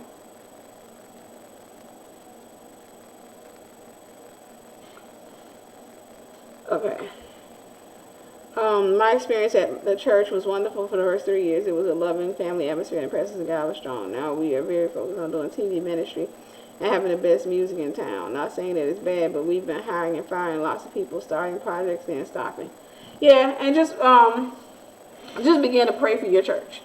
Just pray, because it sounds like it's in a transitional phase. When you go into transition, there are traditional people in the church and there are non-traditional people in the church. And so traditional people don't like to change. They hate it. And they misinterpret a change in the church as being oh, the leader trying to get popular. They're trying to blow their name up. And in some cases it can be true, but that in a case like that, you want to always intercede for the leader. Because it's just like this. If you're married to, let's say that was your church and that was your husband, and he was doing all those things, then you're not going to leave him. You're not going to leave him or what have you. So what you're going to do is you're going to talk to him. You're going to start praying for him. You're going to try to understand what it is that he's attempting to do. And so in a case like that, in a case like that, I would just say pray. If the leader is going astray, if they're doing something they shouldn't be, God to deal with them. And if they are not, if it's just transition, then you want to make sure that you survive the transition. Most churches, when they go through a transition, they lose a whole lot of members. When they go through a transition, they can lose a whole lot of members. This is especially true like a lot of churches where, let's say for example, like Baptist churches, if the pastor of that church it has expired, there's no more, and then they go through a change, they get a new person that takes his place. And so what they want him to do is come in and basically channel the old pastor. They want him to preach the same way, follow the same system, and they feel like that by doing that, they're honoring the old pastor. Okay, he comes in, and instead of him doing that, he starts trying to change things up. Change isn't necessarily bad, but he starts trying to change things up. And they take that as him showing dishonor to the old pastor. They get offended. A lot of the older members are going to get really mad. And so they start trying to go up to New Ebenezer Baptist Church up the street because it's very similar to what they're accustomed to. And so sometimes it's a comfort zone thing. And so churches, I think they should grow. The church I go to, NBC Church, they're in the season of growth. And so my leader is doing a whole lot of things, and I see him expanding and all that other stuff. I see, him, he's going to be traveling. He was already doing a lot before I even walked in that door. God's already had his hand on him a long time ago. And so I'm seeing, that growth has just continued. And so I see him growing. I see the church growing. I see a lot of different things. They're bringing in better equipment and stuff like that. It's not a bad thing. It's a good thing. Because they're saying, well, we're going to go global with this. We're going to minister more. We're going to do this. And so the church I go to is a church of millennials. Most of the people stay through the transition because millennials like transition. Millennials like growth. But a lot of times if it's an older church, older people, a lot of times they get offended with that. They get really scared. They think that the person is going toward the devil, and it's not always true. And so if it's not anything demonic, then I wouldn't be so worried about it. I would just pray about it. Just pray and fast and ask the Lord, and Lord, He'll lead you. And it's probably not a bad thing. It's just transition, and transitional phase can be very uncomfortable. I've been having dreams of a brown-skinned guy. I thought he was my husband. The Holy Spirit's working. Thank you so much. Amen. Amen. Pull it down, sis. Pull it down. At the end of the day, when God sends them, He'll send them. You don't want to have that caught up in your mind. They'll ask you They'll ask, why isn't she with someone? She is so beautiful. Or when we go out, I'm enjoying myself. They'll look at me, feel sorry for me. I don't understand, because I found joy being by myself. Yeah, and so there are some conversations I won't engage people in. And so when it comes to my single life, if we're not in agreement, I'm not going to engage. If I know that their thinking is outdated, and I know that it's just wrong, then I'm not going to talk to them about it. They be like, why you ain't in a relationship? You so pretty. Because I'm not in a relationship. Let's change the subject. And so I'll change the subject for them. And so I'm really pushy on stuff like that. And so I can sit there and be like, what happened to those brown shoes you used to wear? Where'd you get those things from? What brown shoes? Where them brown shoes at? And so I'll change the subject and go somewhere else with the person. But I won't go into, if it's a conversation I don't want to have, I'm not going to have it. If it's a conversation I'm not going to have, I'm not going to have it. Or what have you. Then don't expect everybody to understand. That's one of the things I had to learn, is don't expect everybody to understand. Amen. Amen. All right, guys. It looks like we are done. Give me a second. Okay, I see another question. 1 second. Yeah, the guest house it's in Mississippi. We call it an outhouse too. We also call it the mother-in-law house. I want one. I want me a nice, decent sized one that I can put folks out. If I ain't fond of them, hey, we got a place for you. Oh, you're most welcome. You're most welcome. Give me a second. Oh, I didn't see these questions out here. 1 second, guys.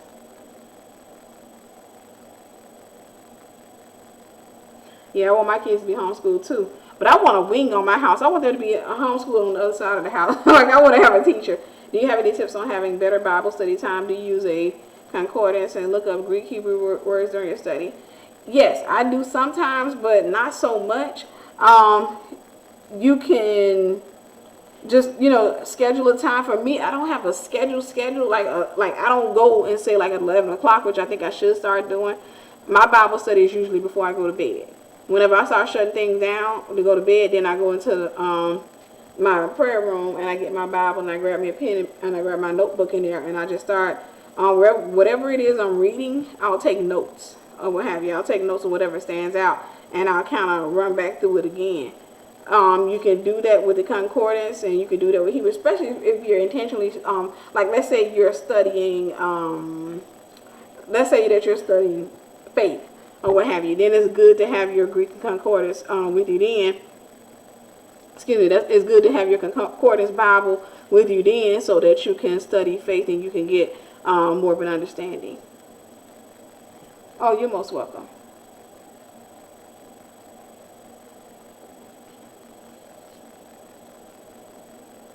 How did you find your home church in a new state? Did you move to go to the church or visit other churches? I visited other churches. I was actually praying. I lived in Conyers, Georgia. And I lived in Florida. And I don't know, my contacts are extremely dry. I guess because I'm sleepy. But I lived in Conyers, Georgia. I lived in Florida at first.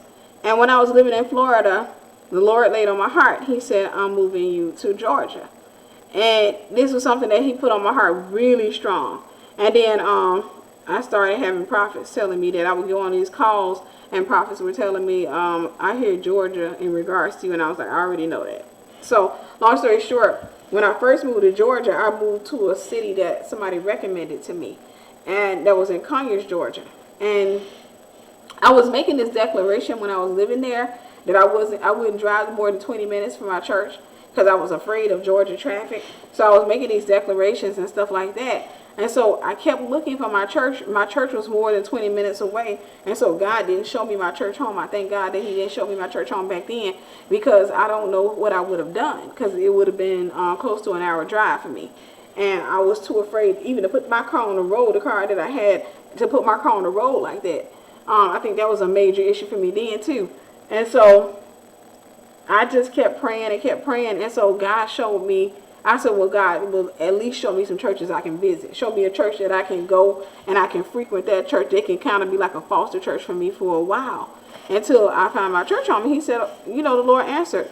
And so he sent me to a church called The Branch in Conyers, Georgia. So I started going there and that became like a church, a church for me until I moved. When the time came for me to move, I didn't choose the city that I'm in.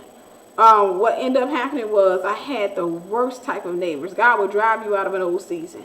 I had the worst neighbors. They would stomp all the time. I had these apartments. I had swore off apartments. And long story short, forgive me if I'm rambling. I'm sleepy, guys. This is going to be the last question, then I'm going to get off.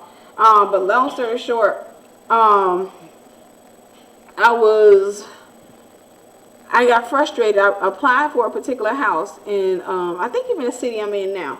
I applied for this house and I applied for this house first and then I saw the other house and I wanted that other house bad. I wanted that other house like beyond bad. Like I was passionate. Like I wanted that house because it was, I think it was about the same rent as this house here and I wanted that house. And so long story short, I didn't get the house. The lady kept playing games because I had already been approved for this one. So she kept playing games and then she finally gonna tell me, well, somebody else just rented it today. Somebody put a deposit on it today. I was so mad at that woman. But long story short, I had looked and because my neighbors were terrible, I got to a point where I was like, I don't care what city I go to. I just know I'm in Georgia. I just got to get out of this place here. And I don't want to live in Conyers no more. I had got to the point where I actually hated Conyers. And so long story short, I ended up moving. I went to this website. that had these houses for rent and houses for lease and stuff like that. I ended up going there, and I got mad, and I just actually started, I really got frustrated and just started applying for houses. I was like, I don't care. If it looked decent enough and it was within my price range, I was applying for it. I was just going, I was like, I don't feel like this application, pay this application fee because I want to get from under these neighbors. I had like 2 weeks left in that lease, and I had no choice but to move. And so I was like, something gotta give. And long story short, I got an email a few days later that I had been approved for this house. So I drove out. It was over an hour. I drove out over to my house, pulled in the driveway, and I'll never forget what I said. I said, for me? Lord, for me? Lord, you doing this for me? You know, I was like, it was a nice house, you know, nice neighborhood. It was everything that I had asked for.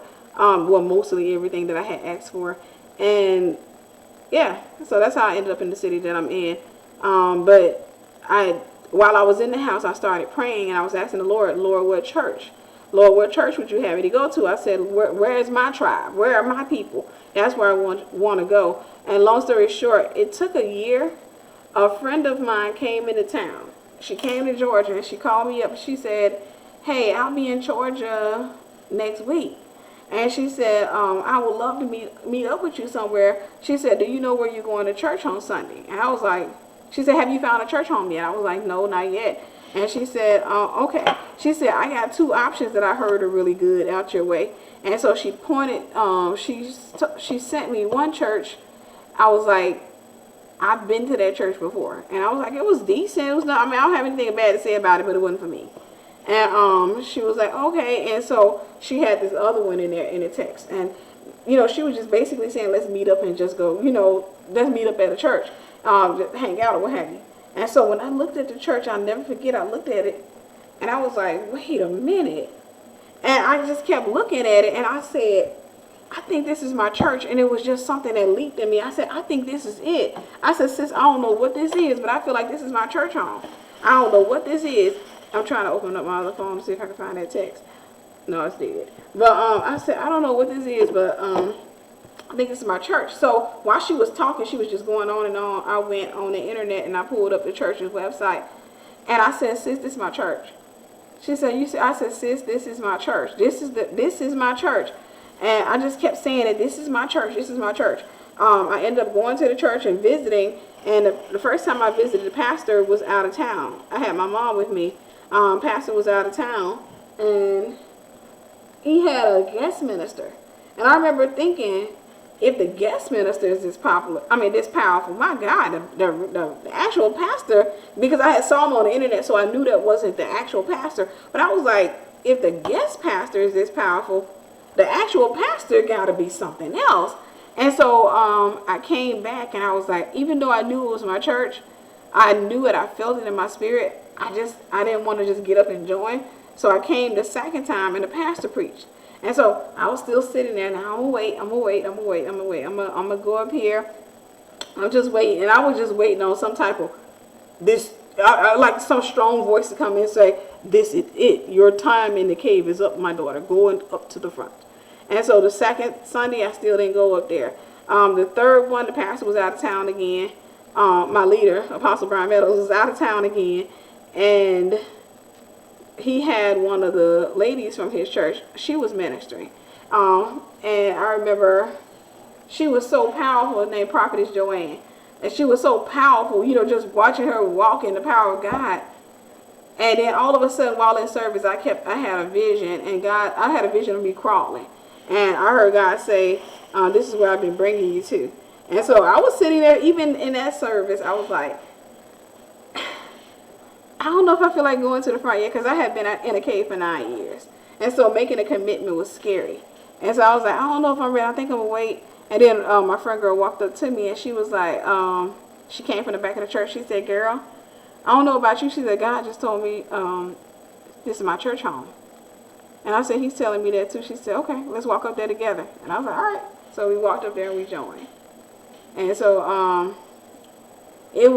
was praying for it. And so I met my church family through somebody else who had never met my church family. So we met up at the church. And amazingly enough, not long after that, after she came to the church a couple of times, she ended up moving back to her state. And so her assignment, I guess, was to get me to that church, to introduce me to that church, because I had honestly been praying, but I had kind of stopped looking. You know, so I was just like, okay, it'll happen, whatever. And so God used her to introduce me to my church. All right, guys, I love y'all. If you can't tell, I'm dog sleepy. I can feel it. I'm sleepy. So I'm going to talk to you guys soon. I love y'all. Y'all pray for me as I pray for you. Again, you know, if you want to sow a seed, go to tiffanybuckner.com. Anyhow, I'm going to talk to you soon. I love y'all, and hopefully you got blessed. Bye-bye.